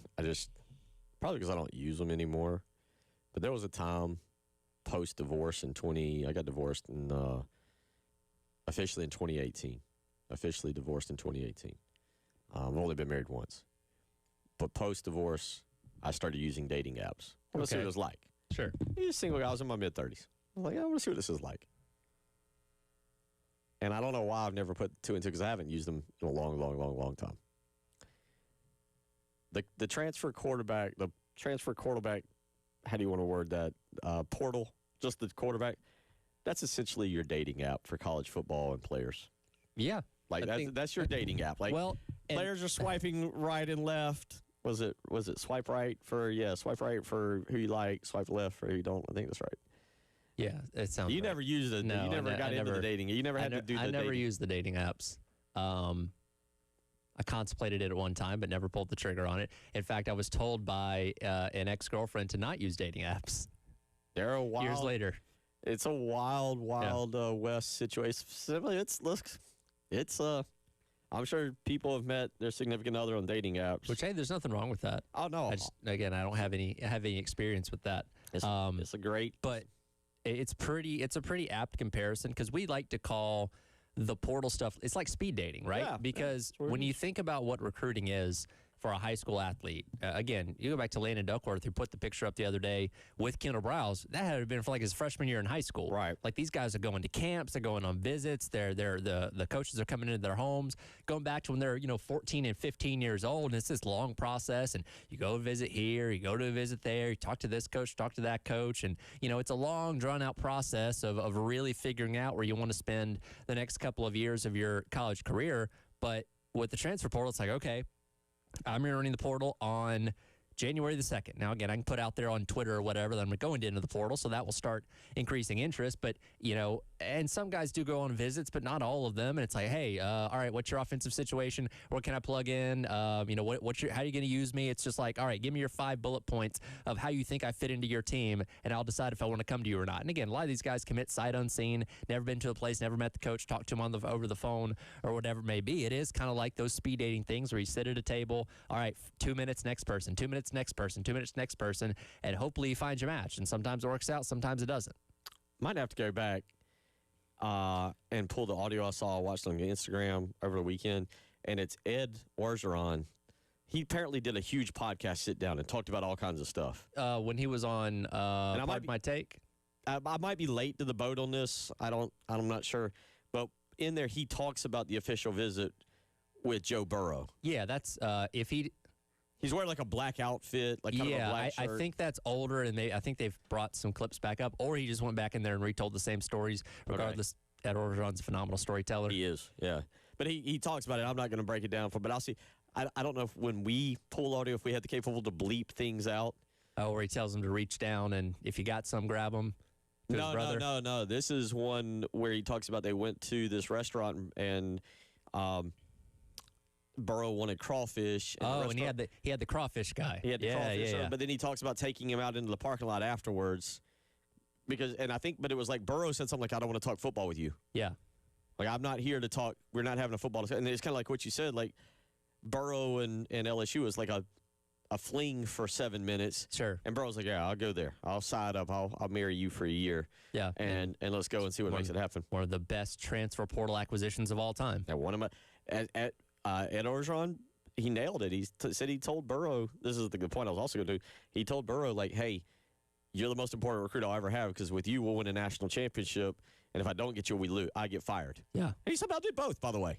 Yes, he did. He somehow still managed to get both. But 803-404-6100. But if you're wondering, what are we talking about? Dylan Raiola now in the transfer portal. Let's go to the phone lines. John wants to weigh in on Steve Tannehill. You got a Steve Tannehill story, John? What's on your mind? Hey, guys. How y'all doing? Sad day in Gamecock country. It is. I'm actually right about the same age as Tannehill, and it was either freshman or sophomore year. I believe it was the rugby team used to rent a house down on Blossom Street right near the tennis courts, and always a good place to go on a Thursday, Friday, heck, any night of the week. And I was sitting there one evening, and Tannehill comes walking in, and this is right when he was getting on campus, pulled up in his black Mustang 5.0, and sitting on the couch, and he plumps down beside me. I'm like, oh, this is great. I'm going to be able to have a couple of beers and chat with this guy. He seems like a good guy. Well, that conversation was very, very short, because by the time his butt hit the couch, there were 3 or 4 young ladies who came and sat on his lap, and that was the clear indication it was time for me to leave. So I thought I was going to be able to sit down and have a couple of beers and have fun, talk a little bit of college football, but Tannehill had other things to attend to. And every time I saw him out, it was similar to that. He was always very cordial, very nice. But just hate it for him, hate it for his family. And, you know, he did a lot to bring attention to the university back before social media. I can't imagine the kind of circus it'd be these days with him. But always had a good time watching him. And, again, sorry to hear about it. So sorry for his family. And, you know, hopefully Gamecock Nation will kind of come together and share some of the stories about him and keep him in our thoughts. Appreciate the phone call. By the way, props to you for reading that situation correctly. Yes. Allowing the situation to play out, not intervening. Excellent work. Don't be that guy. Again, speed dating before there was speed dating, and that was for the elite football players, which still goes on today. 803-404-6100. How you can weigh in if you want to do so. I'll tell you what, we'll hit a break. Come back. Our 3 best moments, plays. And if Tyler has a game that's part of his 3 best, I look forward to hearing that. But we'll give you our 3 best moments, plays, or games from the 2025 South Carolina football season. You're listening to the Halftime Show.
147 on a Monday. R.I.P. to Steve Tannehill. If you've got thoughts or memories, please keep sending them in. We've talked a lot about that.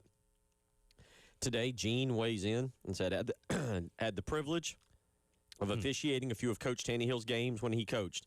He was a great player at South Carolina, but an even better leader of young men. R.I.P. Coach. Good stuff. That's, he, it's sad. Yeah. It's sad. Young, 52, age 52. He passed away, and our thoughts or prayers are with the Tannehill family. I know, he did stuff with JB and them on their shows up until last I saw a couple weeks ago, giving us thoughts on things. And so was obviously still involved in talking about Carolina football and all that kind of stuff. 52, way too young. So J.C. Sherbert put this out on thebigspur.com not long ago, so I'm stealing it. But when you see the raw, hard numbers, you're like, my goodness, what happened? I didn't realize. I knew it was bad.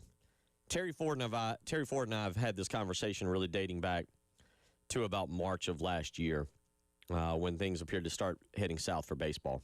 Okay. And our show, I don't like our show to be dedicated solely to South Carolina athletics, but I'd say 75, 80%. That's our leading category. Right. Yeah. Obviously, football during the fall is about 98%, and with South Carolina being about 90% of that. I want you to take you back for a second. I want you to close your eyes, because in just a second, we're going to do our most memorable games, plays, moments from 2025 football. Sure. But I want to take you back for a second. If you're driving, don't close your eyes. But if you're at your office, if you're sitting somewhere where you can close your eyes and you're listening, close your eyes for a second. I want to take you back to a year ago. Okay. Now, you can pick your date. You want to go at the end of October because basketball had not started, or if you want to take it all the way through the end of November and the Clemson game. So go back to 2024. At the end of 2024, South Carolina was coming off of a great football season, right? Correct. 9-3. You beat Clemson in one of the most epic wins for South Carolina over Clemson that really I've been a part of. Yep. Football was great. Yep. Baseball had not started with Paul Maneri yet, and while 2024 was down, they did make a regional. Yeah. Like, it was, by Carolina standards, not a great year. Right. But you made a regional, and you went out and hired a national championship winning head coach. Optimism was very high, rightfully so. Yeah. At this time last year, baseball, we all thought, is back. Like, they didn't bottom out in 2024 under Mark Kingston. It just wasn't good enough.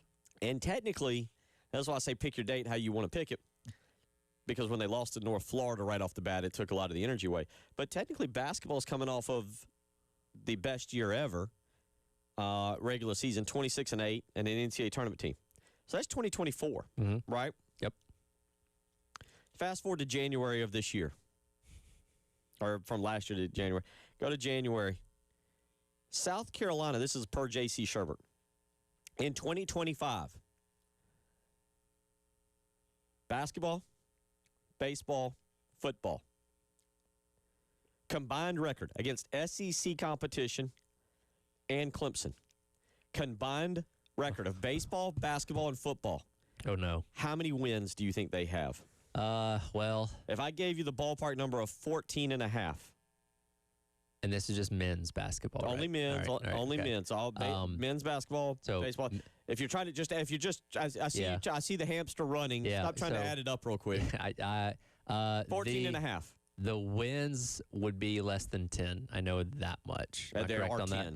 They're So it's 10. under 5. I was trying to throw an over-under higher to confuse you. All right. They are 10. South Carolina in 2025, 10-53. Yeah. My goodness. Yeah. Against basketball, men's basketball, not women's, obviously. Baseball, men's basketball, 3-17. That counts the game in the SEC tournament. Yep. Actually, did they win a game in the SEC tournament? No, they got bounced by Arkansas. Did they win 3 games? I feel like that number's off.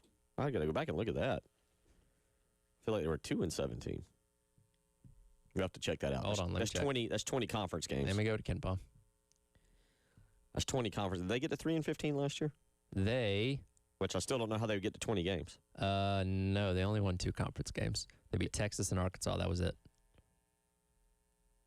Did they win? Did they not win a game? I got to look that up. Otherwise, JC's off on that by a Yeah, game. they didn't win a game in the tournament. Okay, all right. So then you're right. It would be under 10. It would be 9. It would be a 9. I'll go back and check. I'll verify that in a minute. I trusted JC on that. There's Okay. a reason he's got 3 and 17. I don't know how he got to that. But baseball, 6 and 28. You were 6 and 24 in conference. Yep. Got swept by Clemson. Yep. Lost your opening round conference game.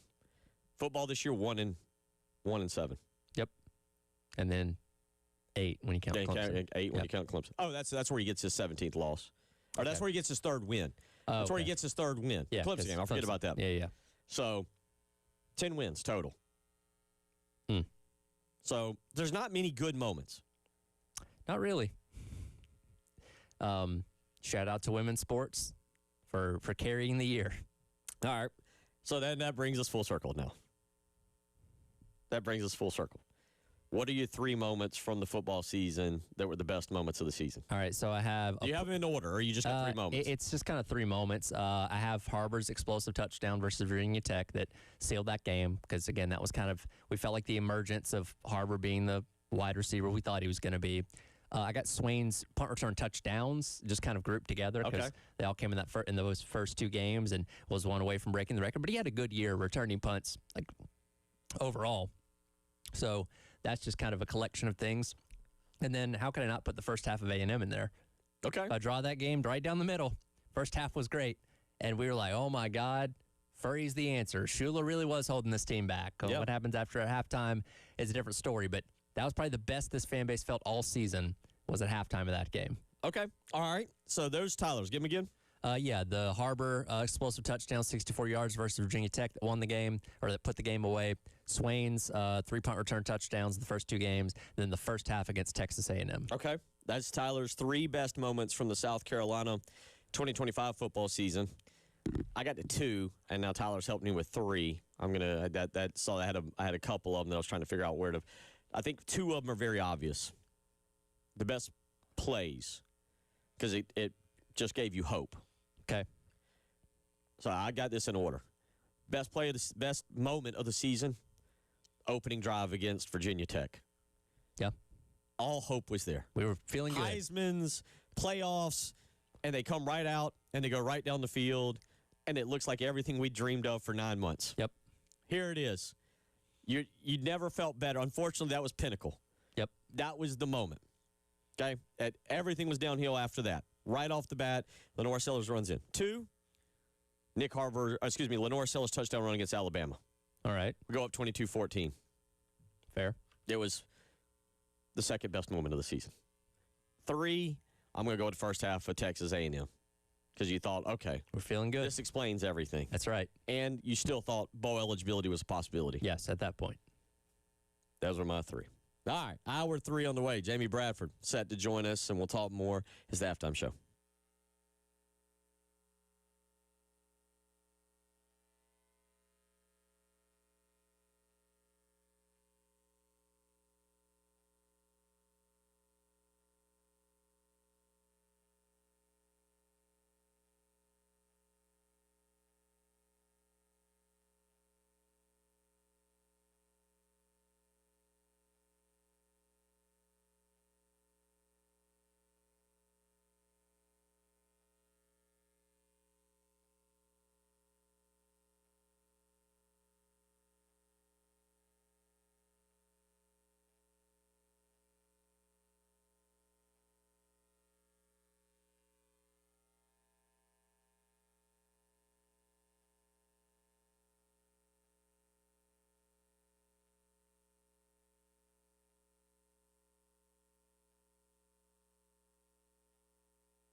I'm just scanning back over this J.C. Sherbert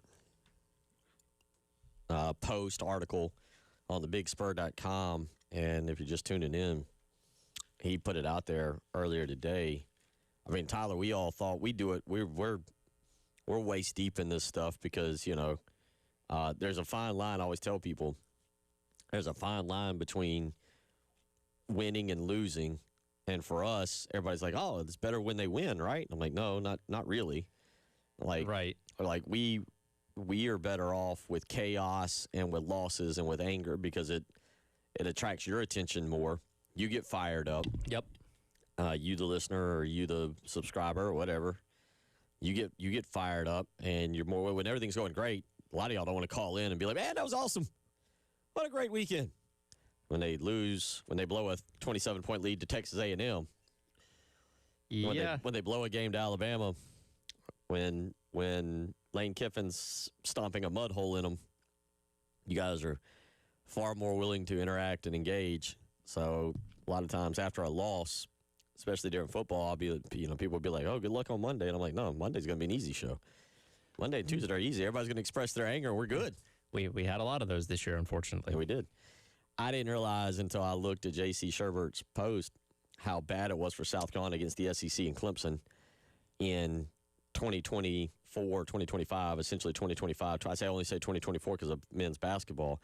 But the big three, the men's basketball, the baseball, and the football, a combined 10-53 against Clemson and the SEC this year, Tyler. And, I think with how good football was a year ago, it helped mask a little bit of what was going wrong with men's basketball and baseball because we always had something. You're talking about in the spring to start the year. In the spring to start the year, That's what I yes. said. In 2024, go back, baseball made a regional. Yeah. And you made a good point. They hired Paul Maneri after that. Right. So as the 2025 season was unraveling with men's basketball and ultimately baseball, we at least had consistently good things to say about football because of the season that they were coming off of. I think it was one of those things that we didn't kind of look around and realize until after the fact, and then we couple it with the 4-8 football season. Like, man, rough year for men's sports because, all right, hey, baseball blew another series on the road or got dominated or whatever it may be. But, all right, here's somebody talking about Sellers as a Heisman candidate. So that kind of covered up some of those things when you kind of look at the scope of the entire year that, unfortunately, now that we're sitting here with 4-8 and no bowl game and no awards or anything like that, it really kind of, hindsight's being 20/20, I guess. Yeah, 803-404-6100. You can go and check that out. You got to be a subscriber.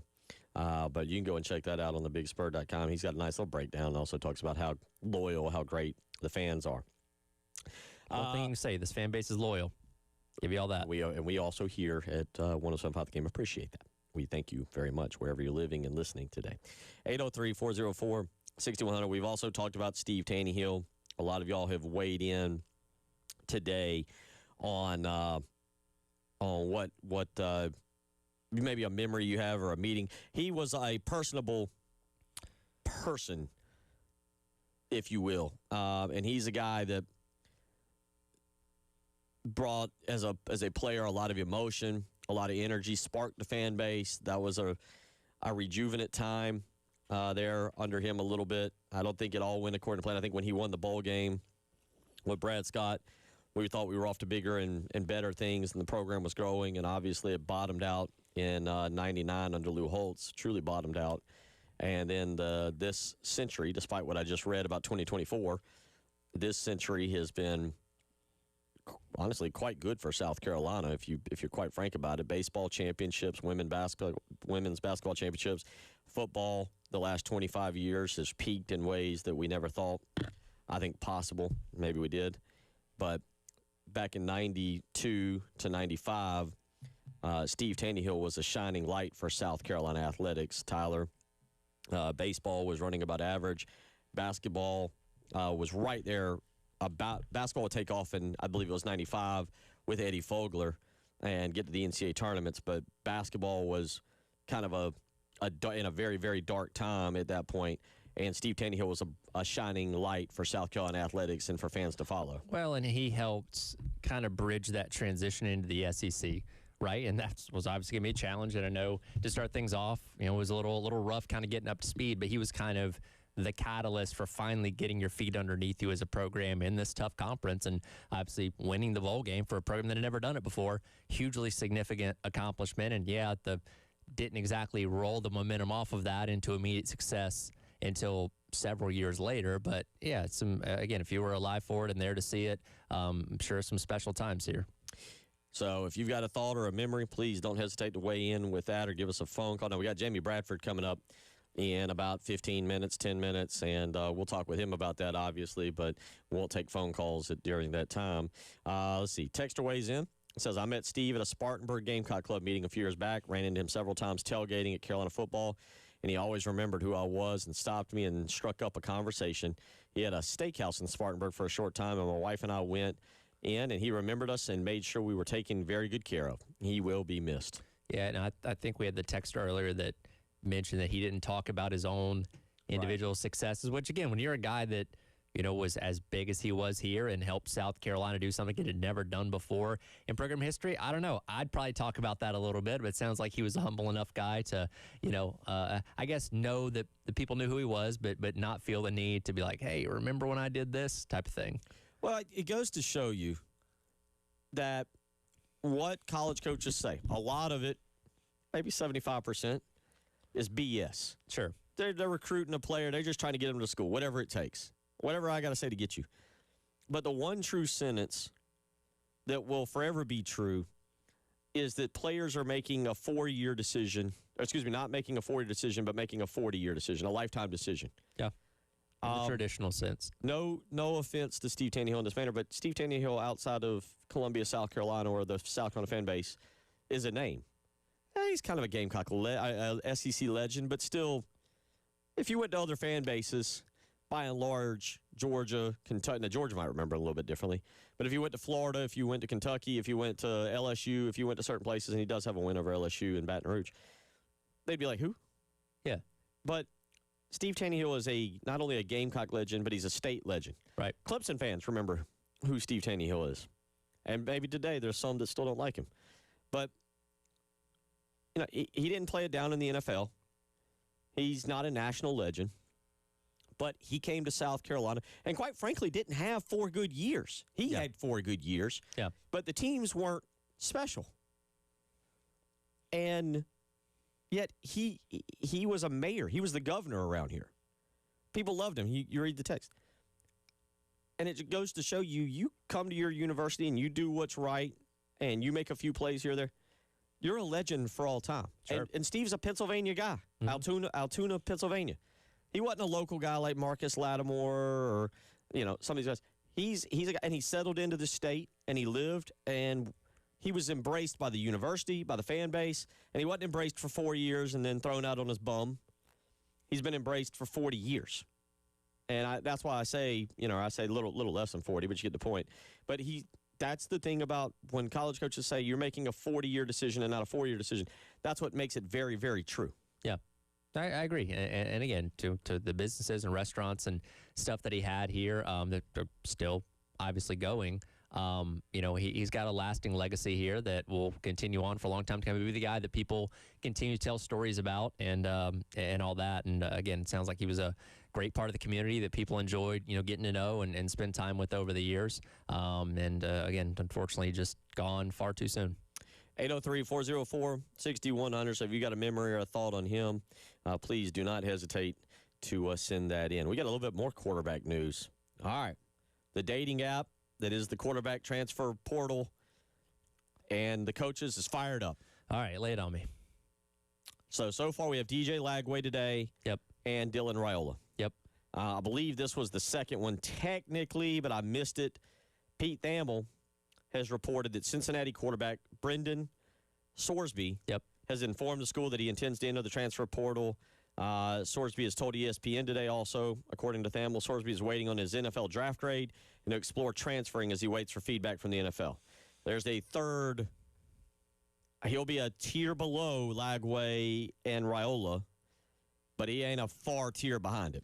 Yeah, and he had a pretty good season. I'm going to pull up his numbers here. I got him right here. I wasn't sure if he still had eligibility or not. Breakout stars, the Big 12. This is per Pete Thamel. Yeah. Threw for 27 touchdowns and ran for 9 more.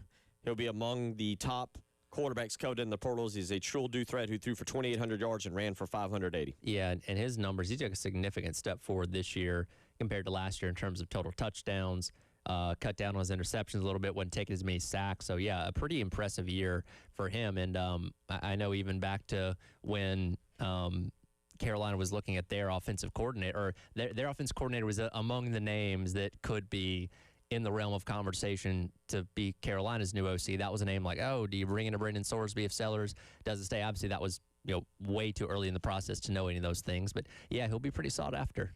So now the quarterback transfer portal dating app is starting to really heat up. 3 big names. I know there's other names. There'll be other names. But DJ Lagway announcing this morning. What does that make your opinion of Florida for next year? Now we have to wait and see who they get. Maybe they get Brandon Sorsby. Maybe right. John Summerall's got a trick up his sleeve. But Florida is on the schedule for South Carolina. They've got a new head coach. We talked about scheduling earlier in this program. Not knowing who their quarterback is right now, I would feel pretty confident in going down there and playing Florida, knowing that Lagway's kind of, he is what he is at this point now, right? Came in as a freshman, has ups and downs, and he was supposed to take that big step forward in year number 2 and didn't happen, to the point where he wasn't even playing by season's end. I think that tells you everything you need to know about where Lagway's at. So I would say that next year wasn't going to magically be better for him. We'll see if he can get the right kind of coaching at whatever place he decides to end up going to. But the prospect of Florida, who's going to have resources, being able to go out there and land a high-profile portal quarterback, that seems a little more scary. Okay. Yeah, we'll keep an eye on that. That game is a big one. That game is a big one, obviously, as it pertains to the outcome of the 2026 season for South Carolina and Florida right now. New coach, hiring people. They do have Buster Faulkner as their OC. We'll see. That's going to be very inviting to quarterbacks. We'll see if that sticks out. Look, Sorsby and Florida would be a good match. Runner, probably a better thrower than Haynes King, don't you think? Oh, yeah. Would you totally. say? Yep, better thrower. He's got a more proven arm. Okay. That would be a guy that would be, if he goes there, and this is where we're at, trying to analyze the 2026 schedule, what South Carolina is, what everything, how everything fits. If he goes there, all of a sudden you go, might be a more difficult game now. Yeah. I'd be interested to know what Lagway's going to fetch on the NIL market this time around, because, again, he was a highly paid guy, right? We saw him on the documentary driving around that nice car. Yeah. Like, can he command that same kind of money the second go around? We'll see. 803-404-6100. We'll come back. Jamie Bradford will join us. We'll talk a little Steve Tannehill. We'll talk a little bit about the scheduling, his thoughts, and a few other thoughts. Lenore Sellers as well. You're listening to the Halftime Show. You got Tilly's.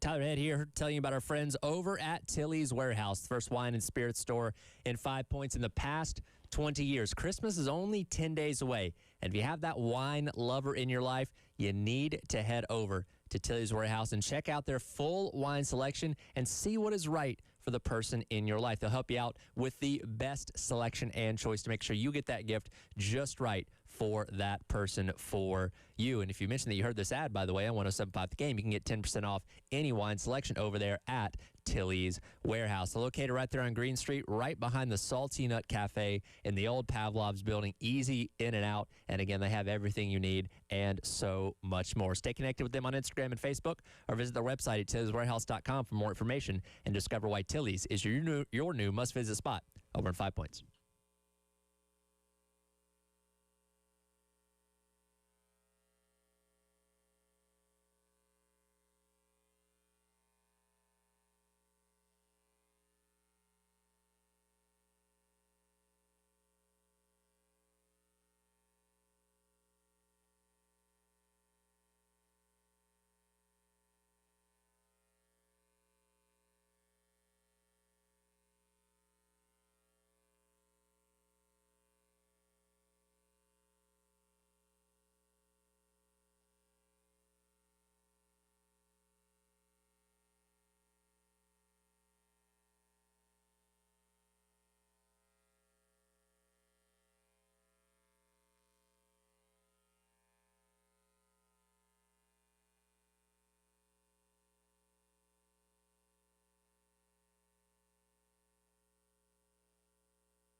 Rolling into the 219 portion of the show, and joined as always on a Monday by our great friend, our great buddy, always fun to talk with, Jamie Bradford this afternoon. And Jamie, I hate to do this. This is not the way you want to start any. You do this. You've done radio for a long time. Pros and cons to what we do in this business. It's never fun to come in here and have a heavy thing to talk about, but I know you had him on your show. Steve Taneyhill, as I've said today multiple times, that's the first true memory I have. You're right there. By the way, happy birthday, by the way. Thank you. Happy birthday. Big 4-0 now, is that right? Yeah, yep. Turned 40 on Friday. Congratulations, and I apologize for not sending a text. You're okay. I was at the hospital all day for positive reasons, but no, man, that's what's important, man. You take care of yourself. Yeah, but I think you're like me, both of us. Steve Taneyhill is the first real memory I have of South Carolina athletics. I knew the Todd Ellis, Sterling Sharp, Robert Brooks days of the 80s, but I didn't know them like I know Steve Taneyhill. And sad day today as we learned of the passing of Steve Taneyhill earlier this morning. Yeah, I got that text probably around 8 or so this morning, and the first thing I thought about, obviously, I mean, I've gotten to know Steve so well over the last 11 years. He's been on my shows a ton, and you know, Bill, I mentioned today when I cut the mic on, we put together about a 2.5 minute tribute for him this morning. I rushed that together because I felt like that's deserved for a guy like Steve Taneyhill. And the reason for that is because of what you just said for the most part. You know, you go back to when you grow up as a kid, and we grew up in the 90s. I mean, you know, we were still kids in the 90s, became teenagers in the 90s, and every generation has their guy, you know, and Steve Taneyhill was our guy. I mean, he was our guy, and if you think about it, you know, for those that maybe weren't around back then, like a lot of us were, I would say most of us were, it wasn't cool to be a Gamecock in the 90s. I mean, it was a school that was trying to find its place. They had just entered the SEC, and you know, it was they didn't know how they fit just yet, right? You know, from a program standpoint, they weren't very good. But Steve Taneyhill made it okay to feel like you belonged in this league, and he brought a moxie with him that did not exist. And you know, you think about some of the big wins when he was at playing quarterback at Carolina. You know, the Clemson wins, the Georgia win, the Tennessee win. Think about that stuff, and you think about, you know, beating West Virginia in the bowl game. I mean, personally for me, you know, that was a big deal. My dad died on January 1st, the day before that game was played. And you know, I just remember the next day thinking, man, you know, my dad's up there making things happen. You know, they've never won a bowl game, and the day after he leaves the world, the Gamecocks win a bowl game. And you know, so you associate all that stuff with your guy, you know, Steve. And then as you get older, I got to know Steve well, and I would text him a lot after games and during the week. I just wanted to pick his brain on things. Bill, I feel like it's our job to inform and entertain, but if you're going to inform, you might want to know what you're talking about. And so I always felt like it was important to get his perspective. And what a great man. So our prayers are with Tabitha and the Taneyhill family and his sons. And Steve Taneyhill was a great man. Steve Taneyhill was a great Gamecock. And I sure as hell hope the University of South Carolina's got some big plans to honor him, because he did a lot of stuff, whether people knew about it or not, for the University of South Carolina and for the state of South Carolina. So rest in peace, my friend. He will be badly, badly missed down here. And, you know, Tyler and I talked about this, and you know, Tyler will kind of say the same to you, I think. To me, it's the definition of what college coaches say when they say it's a 40-year decision and not a 4-year decision. Because this wasn't an in-state kid that we were all familiar with who went to Burns or Somerville or, you know, one of the great high schools here, Irmo. Dutch Fork's now a great high school, but Dutch Fork wasn't even around back in the 90s, I believe. But with that being said, this is an Altoona, Pennsylvania kid who came down here and captured the attention of South Carolina fans never had an NFL career, but as you just said, was beloved by all. And we've got a texter who weighs in and points out that Steve Tannehill's greatest moment wasn't a single throw. It was the defiant gesture after beating rival Clemson where he simulated signing the tiger paw and bowed to the Clemson fans and becoming a legendary image in Gamecock lore. And that is a very, very true statement, Tyler. I know Georgia has guys like that maybe didn't go have the greatest, that weren't the Matthew Staffords or whomever that Georgia fans can relate to, that are just famous and will always be famous. Yeah, absolutely. And again, we talk about, and Jamie mentioned it there, just kind of what he meant to the community as a whole. And Jamie, we had somebody point out earlier on the text line that, through their interactions with him over the years, he never bragged about things that he did, or he never went out of his way to talk about the things that he did on the field. Very humble, even with the accomplishments that he had here at South Carolina. And again, very well loved and respected by the community for so many years. Oh man, there's no doubt. I mean, and he easily could do that. And he always kept the focus on the kids that were in the uniform right now, always. And if you asked him a question, here's the best thing that I got to learn about Steve, like I said, over the last decade or so, is that if you asked him a question, you got an answer, man. And you know what? You might not have loved that answer. And maybe sometimes people didn't want to hear it, but you got it. And very rarely was it wrong. And I think it's hard to digest that sometimes. You want things to be perfect in Gamecock land and stuff like that, right? But, Steve Tannehill, he would tell it like it is. He would tell it like it is. And I think that's what made so many players who came after him respect him so much. I mean, I was texting with Pat this morning, and Garcia and Perry and these guys, and they had so much respect for Tannehill, and they didn't grow up watching him play like I did. But when they got to know him, they realized quickly, this guy is on our team, and he cares about this place. So, yeah, he is what a legend. What a legend. A great man, and maybe our friends at Gamecock Traditions or somewhere will bring back the ponytail hats, because those things could I think a lot of people will be wearing those suckers today, I can tell you that. Yeah, I mentioned that earlier, the old ponytail. We'll get into later how to honor what fans think, how Steve Tannehill should be honored. The legend that he was, and this is just an interesting conversation to me because I don't know if people feel the same. I don't know if you retire his jersey. I'm not a jersey retirement guy. And Jamie and Tyler, I told Tyler this because, Tyler, you weren't even born yet, I think, when Tannehill finished his career. Nope. You need to do something. The seasons didn't go as planned, right? That's one thing we can say. That's another testament to his legend. It's not like South Carolina went a run of 9 or 10 win seasons. Right. So you draw a line. Right. I'm okay if you want to, and I do think South Carolina should do this somewhere around the stadium or whatever you got planned for the land over there. Put several monuments up to players and one of them would be a statue of Steve. You can put it with the outstretched arms, and people go by and see it, and it's something you just remember. It's a testament to a great player.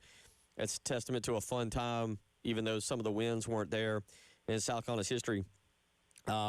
Preferably, I'd like to see it on the campus of Williams-Brice Stadium right there in that area. But I could get on board with something that's a little more of honoring Steve Tannehill than just doing a little pregame or halftime ceremony. Well, I mean, honestly, it's something not about himself. He's never said it about himself. But, I mean, just in general, it's something he's talked about a long time. He mentioned this when he was on our show before the Clemson game.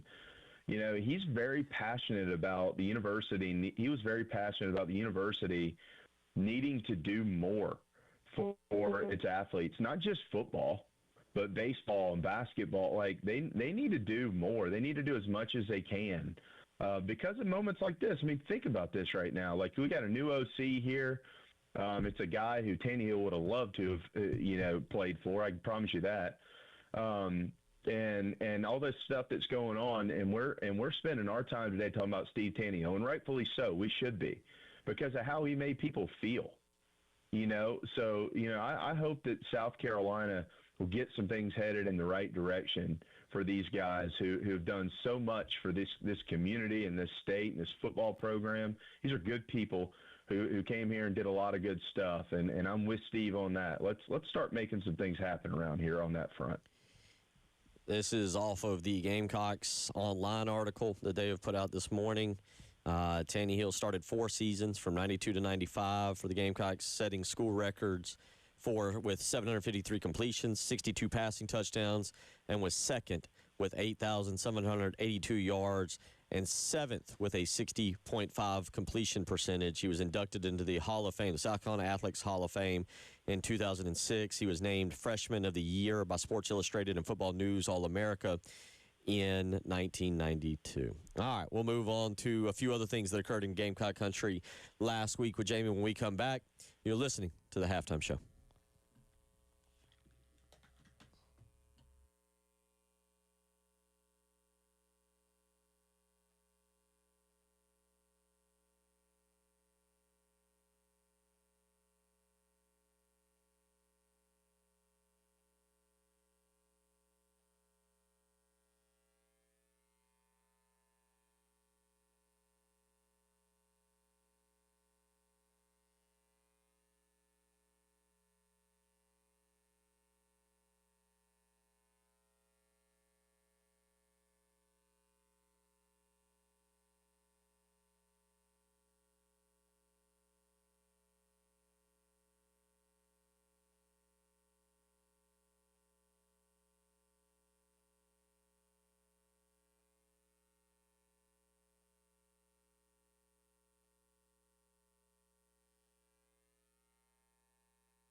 About 10 minutes left here with Jamie Bradford as we roll through the program.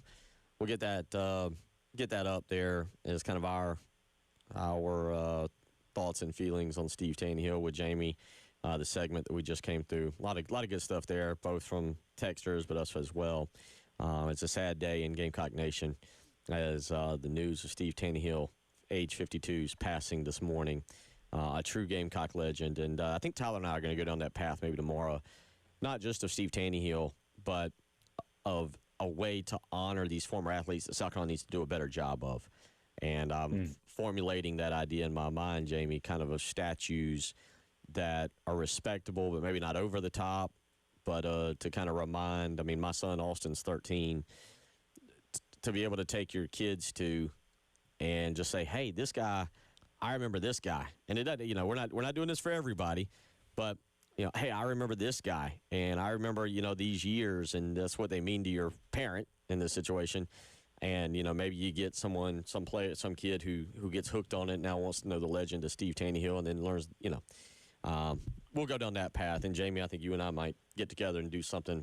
We are two guys who've grown up with this program, and we might need to do a little something there, kind of going down the path of that as well. But right now, let's look at other information from the week. Now, last Monday when we had John, I think we were in the speculation period. They were reporting Kendall Briles.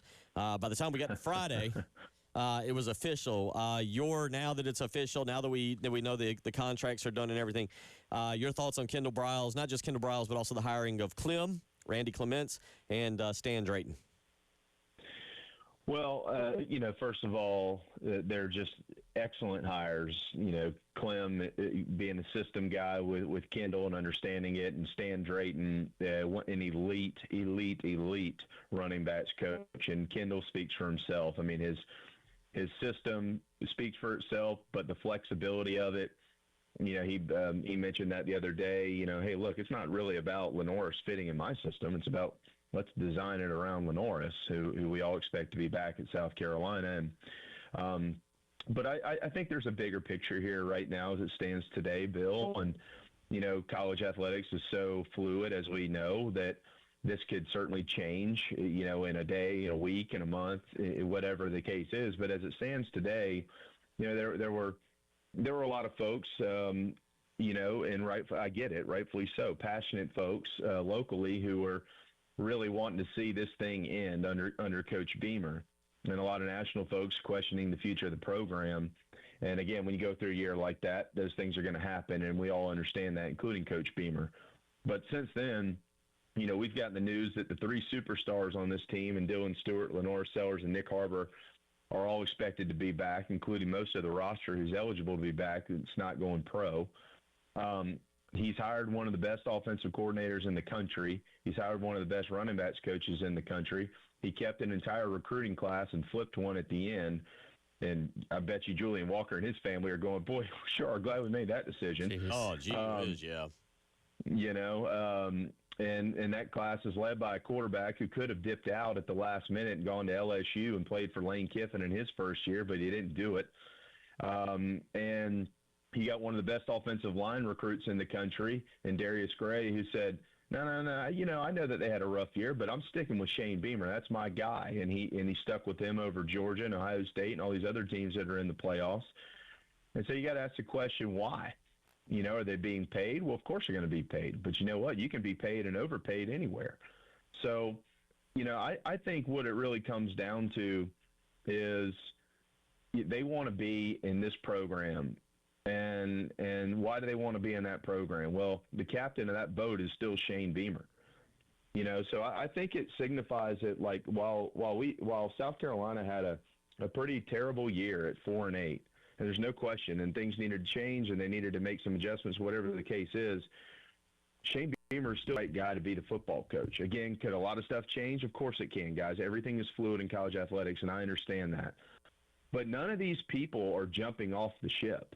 They're all hunkering down and getting into that foxhole with Shane Beamer. And I think that says a heck of a lot about him and the type of program that he's got going right now, regardless of what the record was this year.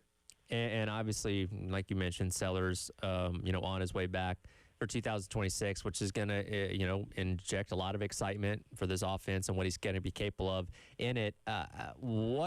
How much has to be undone by Kendall Briles in this offseason in terms of the development that clearly Shula was doing on Sellers that had him playing the way that he was? Like, what is that balance, and how does Kendall Briles undo what Shula did, if that makes sense?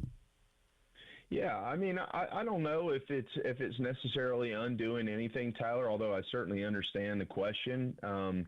I think it's more along the lines of just readjusting the pieces, I mean, I think that they're going to come into this thing with a very fresh set of eyeballs, and they're going to be able to put their players in better positions to go out and perform well.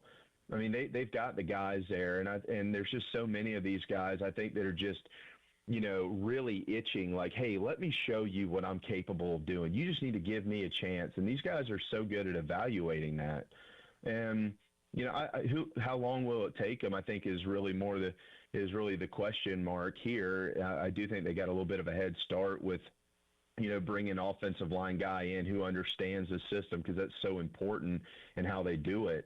But, I got a feeling that, by the time they get through spring practice, they're going to really like where they are. And now they'll still have to go out and execute and perform well and all that type of stuff. And they obviously have to add some big-time pieces in the portal. There's no question about that. But once that stuff gets here and they know who they are with the start of spring practice, it'll take some time. But I'm not so sure it'll take all the time that a lot of people would think that it usually would, because they do have talent on the team. Jamie Bradford joining us, about 3 minutes left, so we got about 2.5 here for you. Quick thoughts, because we haven't talked about it, and you've only really had a day to discuss it. I know you had a program this morning, but I was a little more detailed with Tannehill. Your thoughts on now what we do know as the 2026 South Carolina football schedule? Yeah, so I think when it initially came out that there were a lot of people that were looking at the back half and thinking to themselves, oh my gosh, what a gauntlet. And I don't know that they would be wrong in saying that either, because you do have 3 teams that are in the college football playoffs in the last 5 games of the season. However, in saying that, you are going to get 8 quarters to get things where you want to before you hit conference play. And Mississippi State on the surface certainly looks like a winnable game in 3, and so does Kentucky in week 5, all those things. And you circle all the big ones. But I would add this too. Nobody knows who anybody is anymore. We are so far past the days of being able to predict all this stuff. Carolina didn't even know he was going to be on their roster, and neither do these other 12 teams. So when I see it, I like the balance and the fact that they don't have like back-to-back road trips and things like that. And I love the home schedule and how it sets up and the teams that are coming in the league. But I think that this schedule will end up playing out like most of the SEC schedules, and the fact that it's going to give you a chance to win some games. There's going to be some games that are going to be much more difficult to do so, but it's going to be up to you to get going in those first couple of weeks and try to be the best product that you can be by the time you get to league play on Saturday, September the 19th. Jamie, we always appreciate it, buddy. I agree with you, and we'll talk in the near future about maybe doing something a little bit different between you and I for Steve Tannehill and see what we can do, because we get a couple people. Marv hits me up, and he points out he wishes the university would have done more to embrace Tannehill. Current coaches were underwhelming. He points to a tweet Steve put out on November 29th that said, watching all these rivalry games on TV and every team has a lot of former players, stars on the sideline for pregame. Wonder why we don't do anything like that. It's a big game, and the former players would love to come back. South Carolina doesn't do much in that category. Go Cox. And maybe you and I think you and I are pretty qualified in this market to address that and talk about that. So I'll get with you soon. But we appreciate you joining us each and every Monday. No radio for us the next 2 weeks, by the way. So you get a break from us as well. Well, we're going on break on Friday ourselves, so I want to make sure that we wish everybody a very, very, very Merry Christmas. It's been a long year in Gamecock country, there's no doubt, and we all have personal stuff going on. So I sure as heck hope that the next couple of weeks is the best it can be for everybody. Merry Christmas to everyone, and God bless the Tannehills. Take care. You're listening to The Halftime Show.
Oh, big thank you as always to Jamie Bradford for joining us in that segment. And just, talking Steve Tannehill.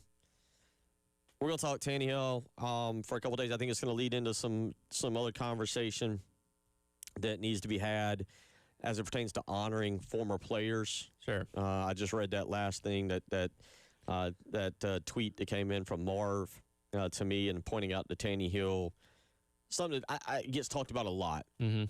And, I don't know if there's a coordinator. I assume there is. I don't know if there's a coordinator that's a liaison. I think there is, but I'm not positive. I'll find out for former players in the university. I think there is. But I would imagine so. But certainly, a guy like Steve Tannehill, if he wanted to come to the games, and there's lots of others. He's not the only one, but they want to come to the game. They want to be on the sideline. They want to offer encouragement to current players. Sure. Georgia does a great job of that. I think Miami does the best of anybody in the country. Yeah, and it doesn't just have to stop with football either. You've had so many great basketball and baseball players and countless other sports that, hey, if they want to be back and involved with it for anything, it just gets the crowd hyped up. Yeah. I mean, look, I know there's a lot of different guests that they can bring out of the Cockaboose, but nothing really gets people going more than a former player before a big game or whatever. Yeah, not that we predicted this, not that we would have known, but let's be honest. And I didn't think about it the day, and I didn't think about it the week after. And I didn't think about it until literally 2:50 on a Monday afternoon on December 15th. Literally, I just thought of this. And I'm sure nobody else thought of it because it didn't happen. Who would have you rather come out of the train or whatever on November 29th against Clemson? And no offense to Craig Melvin. Right. He's done a lot, and he's an avid supporter of Shock On. Steve Tannehill comes out of the back of that train or Craig Melvin? Go Steve Tannehill. Because, again, and I get it. Melvin went here. He's from here. All that kind of stuff. But, the significance of what a Tannehill meant to the rivalry. That's you know true, what I mean? too. Yep. And, that is also, and this kind of goes back to your point about having these legends involved. Those are teachable moments as well because there's a lot of kids in the stands who'd be like, who the heck is that? Well, right. Okay. Dad tells son, no, that was the quarterback when I was in college. And you have a whole new generation of people learning about a legend. Like it's that trickle-down effect that keeps those names relevant and going for years and years and years, because people can look up and see his name for the records that he has on the walkway out there or whatever. But like seeing him in person and I'm sure he'd go out there and hype the crowd up and all that kind of stuff. And the only way that he could have, that again creates that conversation about him more than. And again, no offense to Greg Melvin, he's great, doing a great job on the Today Show or whatever. But yeah, it's in certain situations, like I think a former player might fit this moment a little better. Yeah, that's conversation as we move toward wrapping up December, which, I mean, when I say wrapping up, I know it's only December 15th, but we've watched Shane Beamer now as we're starting to get all the information in, hold together a recruiting class. I'm going to assume he landed basically either his top or second choice. I don't know who his top choice was for offensive core. I don't know who his top choices were.